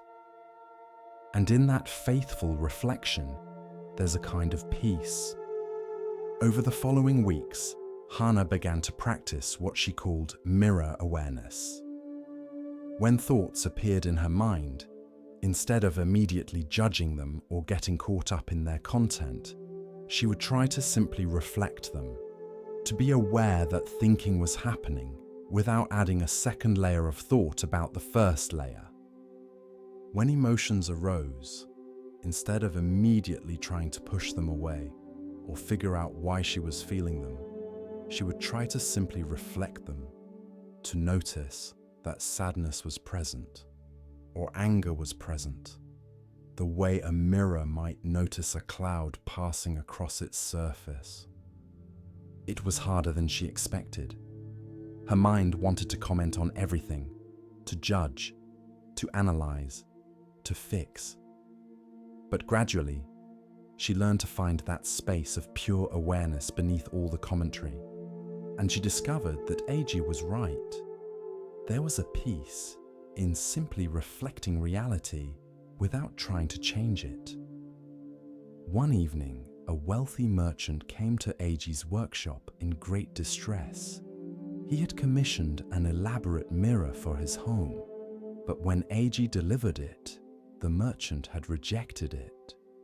"This mirror makes me look old," the merchant complained. "It shows every flaw, every line on my face. I want a mirror that makes me look better." AG listened patiently, then said gently, "The mirror shows you exactly as you are. If you look old, it's because you are aging, as all humans do. The mirror doesn't judge this as good or bad. It simply reflects truth." "Then I don't want truth," the merchant said angrily. "I want to look young and handsome." "I could make you a distorted mirror," AG offered. "One that softens lines and changes proportions. It would lie to you, but perhaps that would make you happier." The merchant paused, realizing how foolish he sounded. He looked at himself in the clear mirror again, really looked. Yes, he was aging. Yes, there were lines on his face, but the mirror wasn't judging him. Only he was judging himself. The mirror accepts you exactly as you are. Eiji said softly. Perhaps you could learn to do the same. The merchant stood there for a long time, looking at his reflection without judgment, trying to see himself the way the mirror saw him. Just a face, just a person, just what is, without the weight of good or bad, young or old, handsome or ugly. Finally, he nodded. "I'll take the mirror," he said quietly. Years later, when Hana had become a master mirror maker herself, students would ask her the same question she had once asked Eiji. "What does a mirror have to teach?" And she would reply, just as Eiji had, "A mirror teaches us pure awareness. It shows us that we can experience life without constantly judging it, resisting it, trying to change it into something else. We can simply reflect what is, clearly and faithfully, without distortion.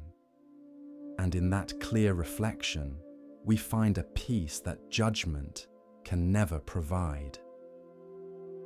She would hold up a polished mirror, turning it so light played across its surface.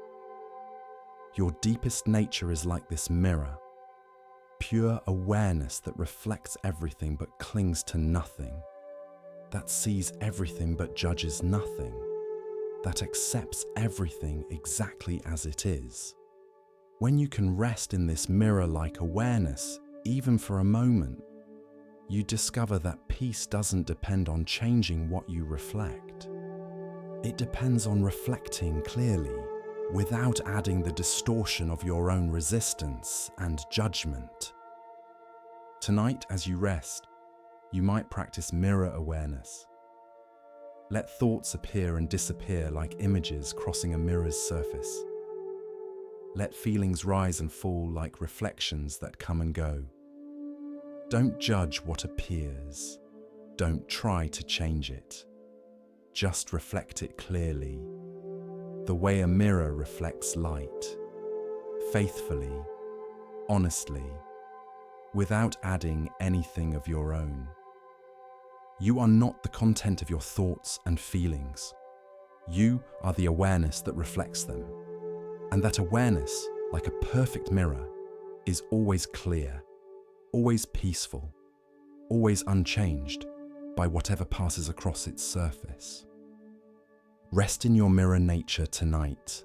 Reflect everything, cling to nothing, judge nothing. Just be aware, purely and simply aware, and let that awareness be enough. With each breath, we continue our journey through the wisdom of Zen, where the smallest stone may hold the greatest truth. Here starts the next story. In the mountains far from any town, there lived a hermit named Ryanan who had retreated from society to live in solitude. He had built a small hut beside a stream and spent his days in meditation, contemplation, and simple living. He sought no company, spoke to no one, desired only silence and solitude. Ryanan had not always been a hermit. For many years, he had lived in the capital city, working as a scholar at a prestigious academy. He had been surrounded by people constantly, engaged in endless conversations, debates, and social obligations. His days were filled with meetings, his evenings with gatherings, his mind always occupied with the opinions and expectations of others. He had been respected in those days, successful by any measure, but he had felt increasingly hollow, as if the constant engagement with others was somehow preventing him from engaging with himself. Every conversation pulled him outward. Every social obligation demanded he present a certain face, play a certain role. He began to feel like a performer in his own life, never quite sure who he was beneath all the performances. So one day, without announcement or explanation, Ryanan left. He walked away from his position, his reputation, his comfortable life, and disappeared into the mountains. He wanted only to be alone, to find in solitude what he had lost in society. For the first year, he lived in complete isolation. He built his hut with his own hands, slowly and carefully, in no particular hurry. He learned to grow simple vegetables. He learned the rhythms of the mountain, the patterns of weather, and the habits of the animals who shared the forest. He sat in meditation for hours each day, not trying to achieve anything, just sitting with the silence. The silence was difficult at first. His mind was so accustomed to constant stimulation that it created its own noise, replaying conversations, imagining scenarios, filling the quiet with internal chatter. But gradually, over months, the internal noise began to settle. Gaps appeared between thoughts. The silence became less empty and more full, filled with the subtle sounds of wind in trees, water over stones, his own breathing. Ryonan found that in this silence, he could hear things he had never heard before. Not voices or supernatural sounds, but deeper truths about himself and about life. Insights would arise naturally, not from thinking or reasoning, but from simply being present. He began to understand things he had studied for years, but never really grasped. The difference between knowledge and wisdom. The difference between being alone and being lonely. The difference between silence and emptiness. But something strange began to happen. The more Ryonan retreated into solitude, the more visitors he attracted. At first, it was just a wandering monk who happened upon his hut and asked for water. Ryonan gave him water, and the monk went on his way. But somehow, word spread. There was a hermit in the mountains, someone who had given up the world, someone who lived in complete simplicity and silence. People began to seek him out. They would make the long journey up the mountain path, arriving at his hut with questions, seeking wisdom, wanting to learn from this man who had withdrawn from society. At first, Ryonan was dismayed. He had come to the mountains precisely to escape people, to be alone. When he saw visitors approaching, he would hide inside his hut, waiting for them to leave. But they wouldn't leave. They would sit outside his door, sometimes for days, patient and persistent. Eventually, Ryonan realized that hiding was pointless. These people had traveled far to see him. The least he could do was acknowledge them. So he began to receive visitors, though reluctantly. He would listen to their questions and offer what responses came to him. He never tried to be wise or profound. He simply spoke from his experience of solitude and silence. The puzzling thing was that the more plainly he spoke, the more wisdom people found in his words. When he'd lived in the city, surrounded by people, busy with social obligations and scholarly debates, no one had sought his wisdom particularly. He had been respected, certainly, but not sought out as a teacher. Now that he had nothing to say and no desire to teach, people traveled great distances to hear from him. One day, he asked a visitor directly, "Why do you come here?" "I was a scholar once, surrounded by books and ideas and other learned people. No one traveled to seek my wisdom then. Now I live in a hut in the mountains. I've read no books in years, and I have no new ideas to offer. Why travel so far to talk to someone who has nothing to give you?" The visitor, a merchant named Taro, who had closed his business for a week to make this journey, thought carefully before answering. "In town," Taro said, "everyone is so busy talking that no one is listening. Everyone has so many ideas, so many opinions, so much they want to say that there's no space for wisdom to emerge. Conversations are just people waiting for their turn to speak, not actually hearing each other. You're different. You have silence. You have space. When you speak, even just a few words, they matter because they come from stillness rather than from the noise of a busy mind. He shifted his position on the ground where they sat. And there's something else. In the city, I'm surrounded by people, but I feel more alone than you probably do here in your solitude. Everyone wants something from me. They want my money, my influence, my agreement, my approval. Every conversation has an agenda. But you want nothing from me. You didn't ask me to come here. You gain nothing from talking to me. That makes your words trustworthy. I can actually hear them because I'm not wondering what you're trying to get from me. Another visitor, a young woman named Hana, who had been struggling with the question of whether to marry a man her family had chosen, explained her reason for coming. Everyone in my life has an opinion about what I should do, she said. My parents think I should marry this man because it's a good match for the family. My friends think I should refuse because I don't love him. Everyone is so certain, so full of advice, so ready to tell me the right answer. But you're the first person who didn't immediately tell me what to do. You just listened.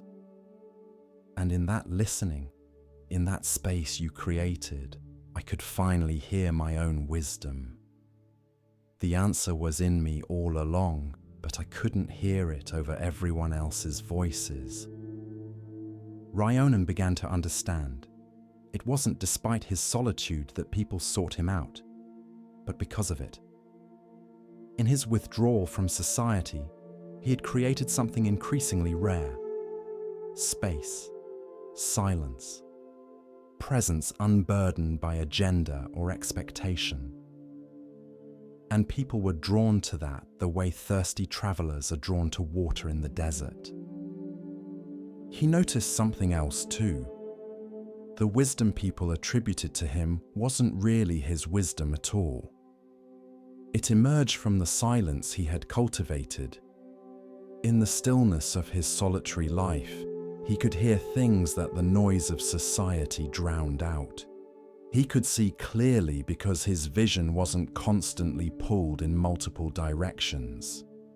He could speak truthfully because he had no reputation to protect, no social position to defend, no need to appear wise or knowledgeable.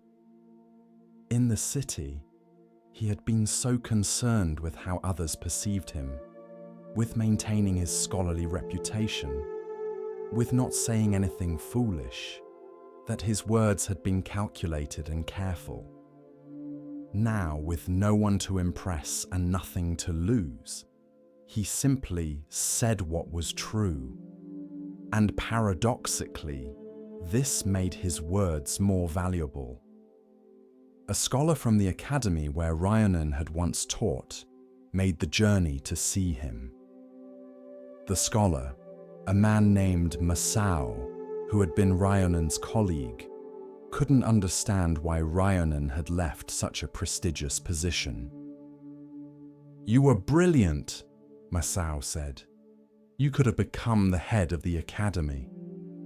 You could have written books that would have been studied for generations. Instead, you're here in a hut in the mountains, accomplishing nothing. Don't you feel you've wasted your potential?" Ryonan smiled. "When I was at the academy, I was surrounded by brilliant people, impressive ideas, important work. But I felt empty. I was always performing, always trying to prove something, always concerned with how others judged me and my ideas. Here, I accomplish nothing by the world's standards, but I'm not empty anymore."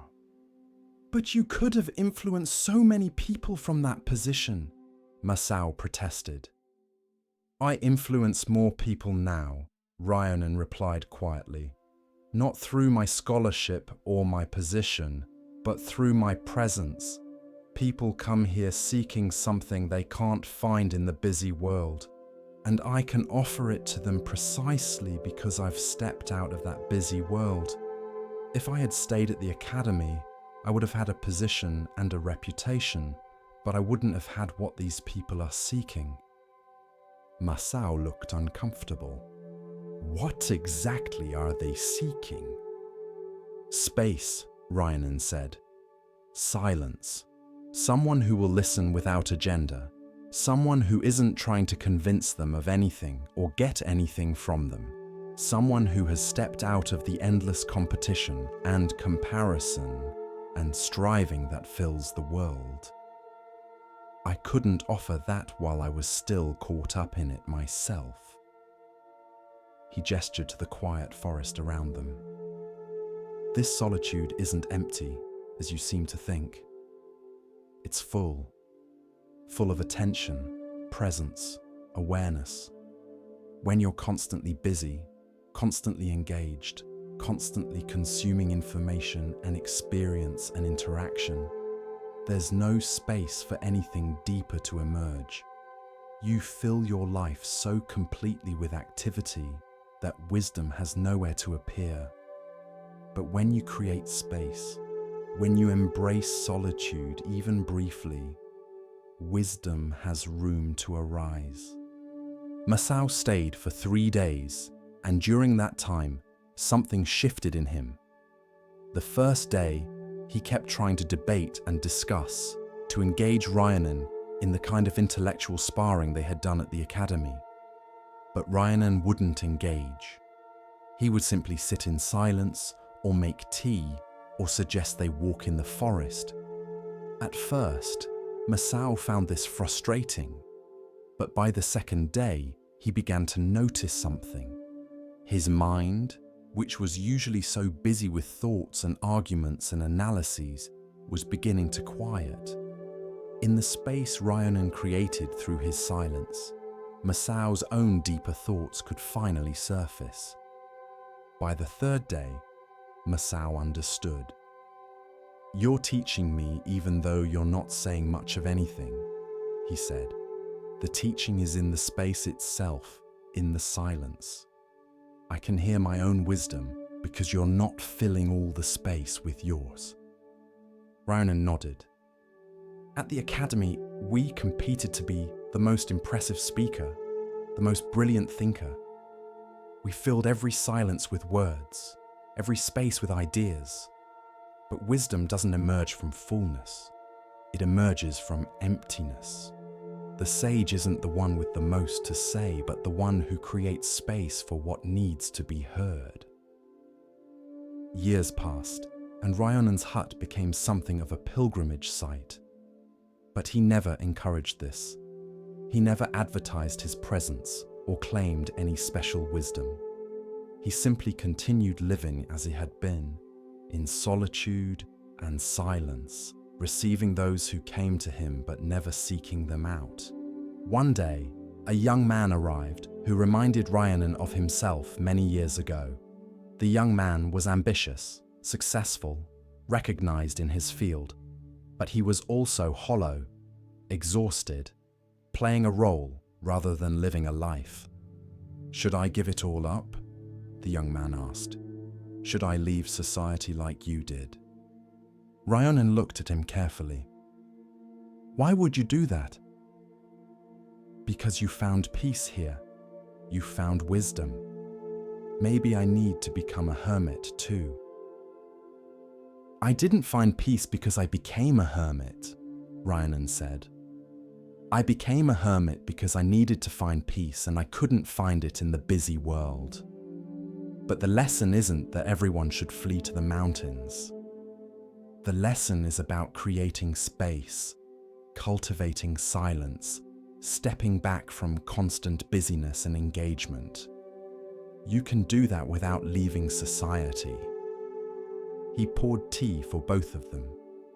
Some people need to physically retreat to learn solitude. Others can cultivate it right in the middle of the busy world. the external form matters less than the internal reality. What matters is whether you create space in your life for silence, for reflection, for listening to deeper wisdom. Whether you do that in a hut on a mountain or in a house in a city, the principle is the same. The young man looked disappointed. So you're not going to tell me to become a hermit? I'm going to tell you to become familiar with solitude, Reinen replied. To learn to be alone without being lonely. To create spaces in your busy life where you're not consuming, not producing, not performing, just being. Maybe that means taking a walk alone each day. Maybe it means sitting in silence for an hour each morning. Maybe it means turning off all your devices for one day a week and just being present to yourself and to life. The specific form doesn't matter. What matters is that you stop filling every moment with activity and create space for something deeper to emerge. He looked out at the forest. People come here thinking I have some special wisdom to give them. But all I really offer is space and silence. And they discover that in that space, their own wisdom can finally be heard. The wisdom was always there. It was just drowned out by noise and busyness. Solitude doesn't create wisdom. It reveals the wisdom that was hidden. The young man stayed for a week, and each day Reinen gave him less and less instruction. By the end of the week, they would sit together for hours without speaking, just being present to the silence and to each other. And the young man found that these silent hours taught him more than all the words he had heard in years of seeking teachers and reading books. When he left, he thanked Reinen. I thought you would teach me something. Instead, you showed me how to hear what I already knew. That's the only teaching worth giving, Reinen replied. As more years passed, Reinen noticed an interesting pattern. The people who traveled to see him once rarely came back. It wasn't that they were disappointed, but rather that they had learned what they needed to learn. They had experienced solitude, discovered their own inner wisdom, and carried that back to their lives. They didn't need to keep returning because the teaching wasn't dependent on his physical presence. It was about a principle they could apply anywhere. A few visitors did return, usually in times of crisis or transition, and Reinen always received them, but he noticed that these return visits were shorter. The people knew now how to create their own space, their own silence. They came not because they needed him specifically, but because his hut represented a physical manifestation of the inner solitude they were learning to cultivate. One day, an old friend from his academy days came to visit. This friend, whose name was Kenji, had become the head of the academy, achieving the position Reinen could have had. He arrived looking exhausted, burdened by responsibility and expectation. I've achieved everything we once talked about achieving, Kenji said. I have the position, the respect, the influence. So why do I feel so empty? Rionen recognized this emptiness. It was what he had felt all those years ago, what had driven him to the mountains. Because you have everything except space, Rionen said. Your life is so full of accomplishment that there's no room left for being. You've filled every moment with doing, and you've lost touch with the silence beneath all the doing. But I can't just abandon everything, Kenji protested. I have responsibilities. People depend on me. I'm not suggesting you abandon anything, Rionen replied. I'm suggesting you find spaces within your full life where you can be empty, Even brief moments of solitude, of silence, of stopping. These moments are not wasted time. They're the moments where you reconnect with who you are beneath all your roles and responsibilities. He stood up and walked to the edge of his small clearing. I came to the mountains because I needed radical solitude to remember myself. But now I carry that solitude with me. Even when visitors are here, even when I'm engaged with others, there's a core of silence in me that remains untouched. That's what you need to find. Not external solitude necessarily, but internal solitude that you can access even in the middle of busyness. Kenji stayed for several days, and Rhiannon taught him simple practices. Sitting in silence for even 10 minutes each morning. Taking a walk alone without purpose or destination. Eating one meal a day without distraction, just noticing the food and the act of eating. Creating small pockets of solitude within a busy life. When Kenji returned to the academy, he began implementing these practices, and he found that these small moments of solitude transformed his entire experience of his busy life. He was less reactive, more present, more capable of hearing his own wisdom beneath the noise of constant demands. He wrote to Rhiannon, "I understand now what you've been teaching. Solitude isn't about being alone. It's about creating space. And that space is what allows wisdom to emerge, what allows us to hear truth, what allows us to be present rather than just constantly doing. Thank you for showing me that I didn't need to abandon my life. I just needed to find space within it."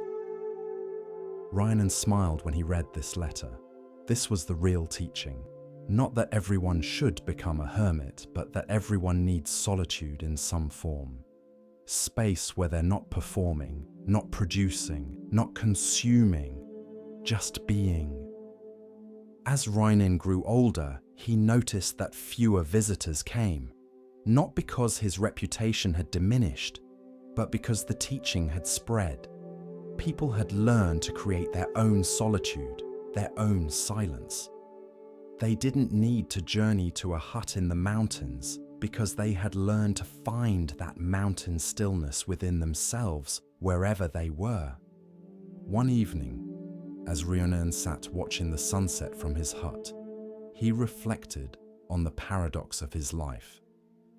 He had retreated to solitude, seeking only to be alone, and in doing so, he had touched more lives than he ever had in his busy years at the academy. By wanting nothing, he had given something valuable. By seeking no students, he had taught countless people. By embracing emptiness, he had offered fullness.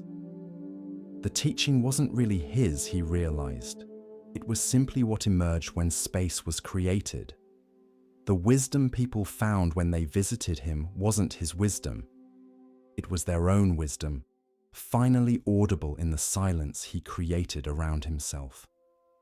He was just a mirror, reflecting back to people what they already knew but had forgotten in the noise of their busy lives. Tonight, as you rest, you're entering into solitude. Not the solitude of a hermit in the mountains, but the solitude of sleep, of withdrawal from the day's engagements, of stepping back from constant doing into simple being.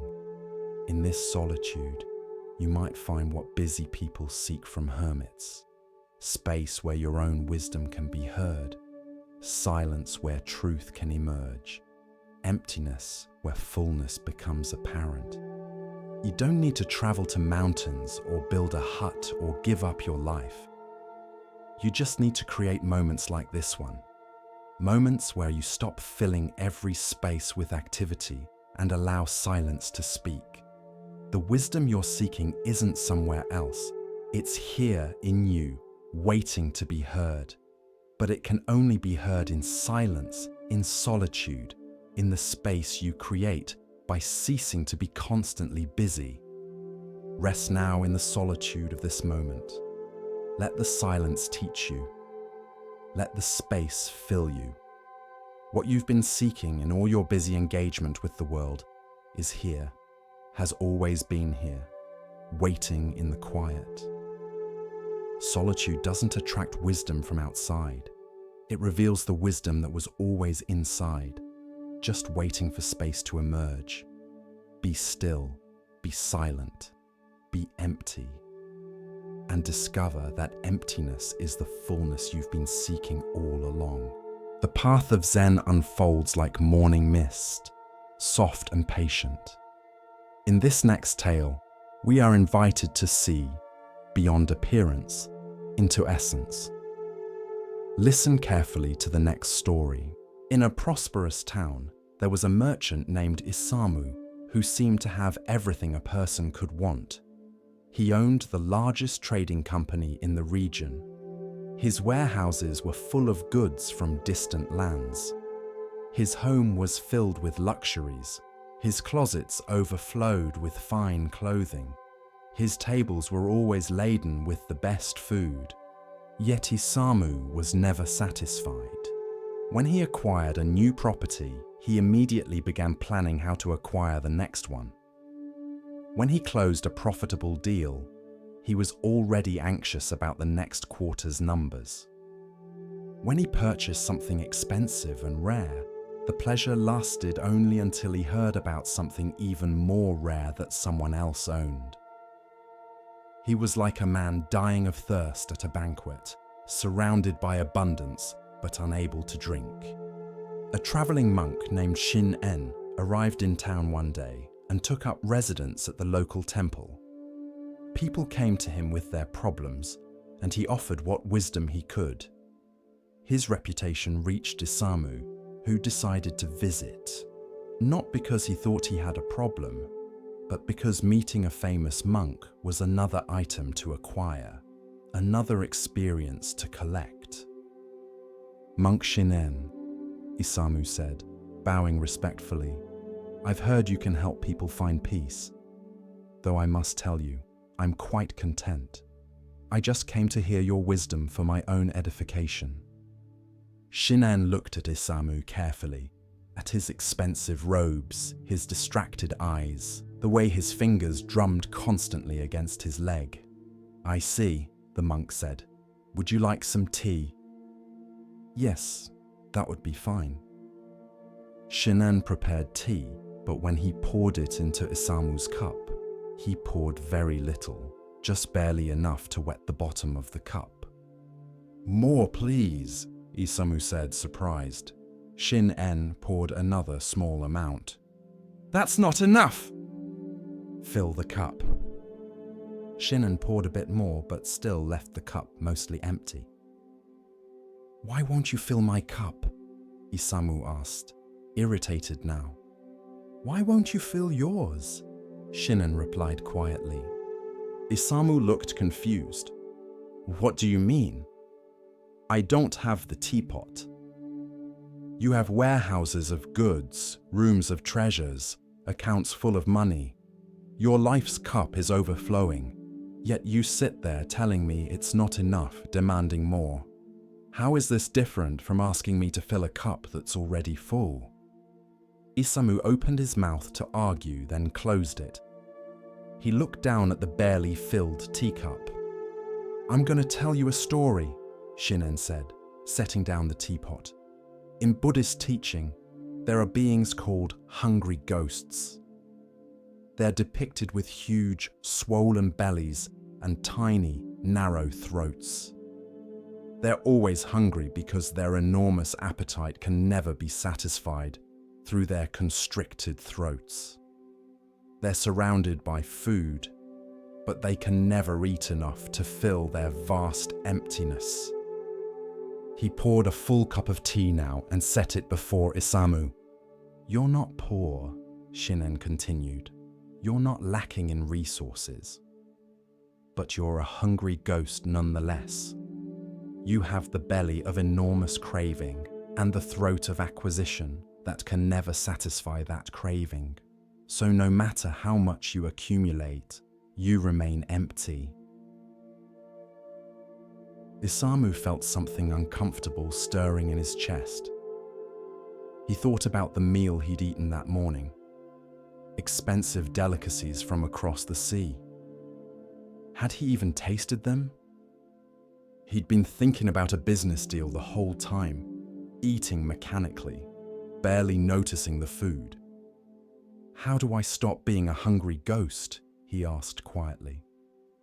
By noticing that you're trying to fill an emptiness with things that cannot fill it, Shinen replied.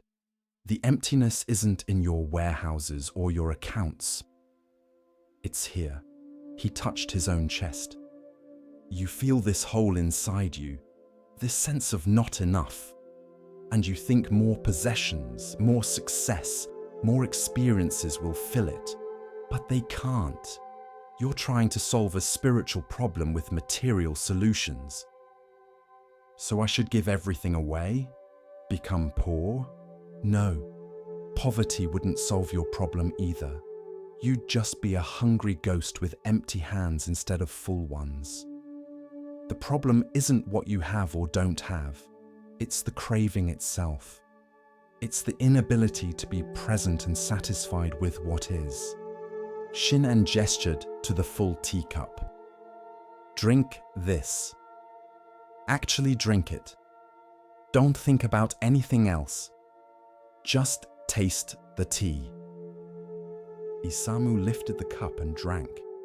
He tried to focus only on the experience, the warmth of the liquid, the slightly bitter taste, the subtle aroma. For perhaps 10 seconds, he was fully present with just this simple experience of drinking tea. How was it? Shinen asked. It was good. Really good, actually. You've probably drunk 1,000 cups of tea. Have you tasted many of them? Or were you always thinking about something else, wanting something else, planning something else? Isamu realized he couldn't remember the last time he had actually paid attention to something he was experiencing. He was always partly elsewhere, partly in the future he was planning, partly in the past he was analyzing, partly in the fantasy of what he didn't yet have. He was never fully here. The hungry ghost, Shinen explained, suffers not from lack of food, but from inability to digest. You suffer not from lack of good things in your life, but from inability to receive them, to be nourished by them. Every experience, every possession, every achievement passes through you without truly being absorbed, because you're already reaching for the next thing. Isamu stayed with Shinen for many hours that day, and returned many times over the following months. The monk taught him something radical: how to stop in the middle of craving and simply notice it. When you feel that sense of I need more, I must have that, this isn't enough, Shinen instructed, stop. Don't act on the craving immediately, just feel it. Notice where it lives in your body. Notice how it thinks it knows what will satisfy you. And then notice whether this craving has ever truly been satisfied by getting what it wanted. Isamu began this practice. When he felt the urge to acquire something new, he would pause. He would notice the craving, how it felt like a kind of pain, like hunger or thirst, how it promised that satisfaction was just one more acquisition away. And he began to notice something he had never seen before. The craving was never satisfied. Every time he gave into it, every time he acquired what he thought he needed, the craving would subside for a moment, and then immediately attach to something else. He wasn't filling the emptiness. He was feeding an insatiable appetite that grew larger the more he fed it. One day, Isamu was in his warehouse, looking at shelves packed with goods. He'd been feeling the urge to acquire a rare textile from a distant province, but instead of immediately sending someone to purchase it, he paused. He looked around at what he already had, really looked. Fabrics of incredible beauty, objects of real value, things that craftspeople had poured their skill into creating. When had he last really appreciated any of them? He picked up a piece of silk, feeling its texture, noticing its quality. He had owned this for 3 years and had never really looked at it. He had bought it, stored it, and forgotten it, his attention already on the next acquisition. For the first time, he felt something that wasn't craving. It was appreciation. Gratitude even. For what was actually here. The urge to acquire the new textile didn't disappear entirely, but it loosened its grip. Maybe he didn't need it. Maybe what he already had was enough. Years passed. Isamu remained a successful merchant, but his relationship with his success changed completely. He still worked, still traded, still earned money, but the desperate quality was gone. He could enjoy what he had instead of always straining toward what he didn't have. When Shinen prepared to leave town, continuing his travels, Isamu came to say goodbye. "Thank you," Isamu said, bowing deeply. "You taught me how to not be a hungry ghost." "I taught you nothing," Shinen replied. "You already had everything you needed. You just weren't present enough to receive it. The hungry ghost doesn't lack food. He lacks the ability to taste what's in his mouth because he's already thinking about the next bite. You learned to actually taste your life. That's all." He smiled and placed a hand on Isamu's shoulder.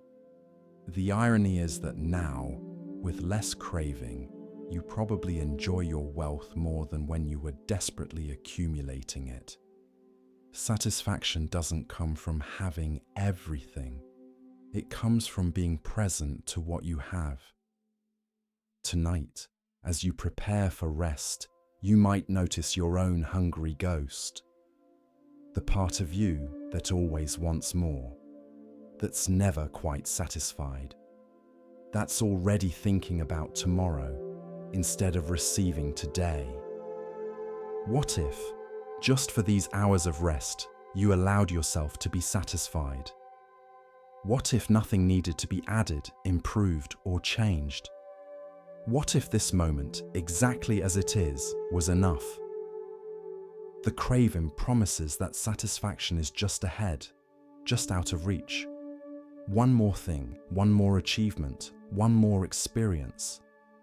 But that satisfaction never arrives, because craving itself is the obstacle to satisfaction. Let yourself rest in enoughness tonight. You have enough. You are enough. This moment is enough. The hungry ghost can rest now. Let satisfaction come not from adding more, but from finally, fully receiving what's already here. In the hush of understanding, Zen offers us another glimpse of what it means to recognize worth not by weight or shine, but by presence. Here starts the next story. At the edge of a farming village stood a mountain that had always been there, as far back as anyone's memory reached. It wasn't a particularly large mountain, but it cast a shadow over the village's fields each afternoon, shortening the growing season and limiting what the farmers could cultivate. The villagers had long accepted this as simply the way things were. The mountain was immovable. It had been there since time beyond memory. Complaining about it was like complaining about the sky or the sea. But there lived in the village an old woman named Uma, who had a different way of looking at things. One morning, the village headman was surprised to see Ume walking to the mountain carrying a small basket. He watched as she filled the basket with stones and soil from the mountain's base, carried it to the far edge of the village and emptied it. Then she walked back and did it again. "Ume-san," the headman called out, "what are you doing?" "I'm moving the mountain," Uma replied simply, filling her basket again. The headman laughed, thinking she was joking, but didn't laugh. She carried her basket to the far edge of the village, emptied it, and returned for another load. Over the following days, people noticed that continued this pattern. Every morning, she would make trip after trip, carrying small amounts of earth and stone from the mountain to the village edge. Each basket held perhaps as much as could fit in 2 hands. Each trip took about 10 minutes there and back. People began to talk about it. Some thought she'd lost her mind. Others thought it was a harmless eccentricity of old age. A few found it inspiring in a quixotic way, though none joined her in the work. Ume's grandson, Kenji, was embarrassed. "Grandmother," he said one evening, "people are laughing at you. You're trying to move a mountain with a basket. You're wasting your time. The mountain will still be there long after you're gone."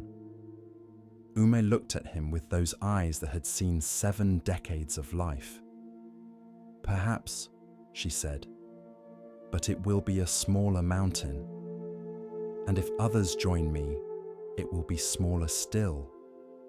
And if they don't join me, well, I'll spend my remaining years doing something I believe in, rather than doing nothing because the task seems too large." "But you'll never finish." "No," agreed, "I won't. But I'm not trying to finish. I'm just doing what can be done today. Today, I can move many baskets of earth. Tomorrow, I can move many more. The mountain doesn't have to be gone for my work to matter." She pointed to the path she had been walking between the mountain and the village edge. "See? The path is already becoming smoother from my feet. That's one change. And that pile of earth I've been building, small plants are beginning to grow in it. That's another change. The mountain itself, if you look carefully at the base where I've been working, you can see a small difference already. These are real changes, even if they're small." Kenji looked at his grandmother with new eyes. He had been measuring her work against the impossible goal of moving the entire mountain, but she was measuring it differently, by what could actually be done each day, and the small, real changes that resulted. The next morning, Kenji showed up with his own basket. "I can't move a mountain," he told his grandmother, "but I can move many baskets." They worked together, and the work felt different to Kenji than he expected. There was something meditative about it. The simple repetition, the clear, physical progress of each trip, the way the pile on the village edge grew visibly day by day. Within a week, 3 other villagers joined them. They didn't believe the mountain would be moved exactly, but they were moved by Ume's determination, and they discovered what she already knew. There was satisfaction in doing a small thing consistently, even if the ultimate goal seemed impossibly distant. Within a month, 12 people had joined. They organized themselves, creating a relay system that was more efficient than each person making the full round trip. Children got involved, carrying small amounts. Some people could only help for a few minutes each day, but those minutes added up. A traveling monk passed through the village and, seeing this unusual activity, asked what was happening. "The old woman is moving the mountain," someone told him, pointing at Uma. The monk walked over to where Ume was filling her basket and sat down beside her. "Why are you doing this?" he asked, genuine curiosity in his voice. "Because the mountain blocks the light from our fields," Ume said. "And because it can be done." "But surely you don't think you can move the entire mountain?" "I don't know what I can ultimately accomplish," Uma replied, "but I know what I can do today. Today, I can move this basket of earth from here to there. Tomorrow, I can do the same. If I do this every day, change happens. Maybe small change. Maybe not the complete change I might wish for, but change nonetheless." She stood up, her basket full, ready for another trip. Most people don't attempt good things because they don't believe they can finish them. But finishing isn't the point. Beginning is the point. Continuing is the point. Making whatever progress is possible is the point. The monk watched her walk away with her basket and found himself picking up a basket too. A year passed. The mountain was still a mountain. But the base where the villagers had been working was noticeably different. Perhaps 3 feet of height had been removed from that section.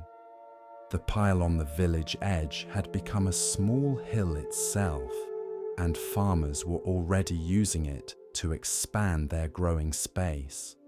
More importantly, something had changed in the village itself. People had discovered that huge things could be approached through small, consistent actions. Problems that had seemed immovable could at least be moved a little. And moving something a little was better than standing still in despair or resignation. A farmer began applying this principle to a field that had been choked with stones. Everyone had always said it was impossible to farm, too many rocks. But the farmer began removing one stone at a time, day after day. Within 2 years, the field was productive. A craftsman who had always dreamed of mastering a complex technique, but thought he was too old to learn, began practicing for just an hour each day. Within 3 years, he had developed real skill. The village began to change, not because the mountain was gone, it wasn't, but because people had learned something from Ume's example. Impossibility is often just the sum of many possible small actions that no one has been willing to take consistently. 5 years after began her work, she passed away in her sleep. By that time, a significant section of the mountain's base had been moved, and the shadow it cast was measurably smaller. The growing season in the affected fields had lengthened by nearly a month. At her funeral, the village headman spoke. "Ume-san taught us that we are not powerless in the face of large obstacles. We are not required to move mountains overnight. We are only required to move what we can move today. And if we do that, day after day, mountains do move. Perhaps slowly, perhaps incompletely, but they move." 20 years later, travelers coming to the village would notice something unusual about the mountain. One entire side of it was significantly lower than the other and continued to be worked on by villagers who had made it a tradition. They no longer asked whether they would finish. They simply carried their baskets, knowing that their small daily actions were part of something larger than themselves. The mountain, which had seemed eternal and immovable, had proven to be neither. It was simply a very large pile of earth and stone, and any pile, no matter how large, can be moved one basket at a time, if someone has the patience to keep moving baskets. Tonight, as you rest, you might think about the mountains in your own life, the problems that seem too large, the changes that seem impossible, the goals that seem unreachable. You don't have to move these mountains tonight. You don't have to solve these problems completely. You just have to carry one basket when morning comes, and then another, and another. Great changes don't happen through massive single efforts. They happen through small, consistent actions that seem insignificant in the moment but accumulate into something transformative over time. Rest now in the knowledge that you don't have to do everything. You don't have to achieve completion. You just have to move what can be moved today, and trust that small movements, repeated faithfully, are how all mountains eventually move. As the lantern of awareness glows a little brighter, we come to a tale about seeing with more than the eyes. Let the stillness guide you now, and listen carefully to the next story.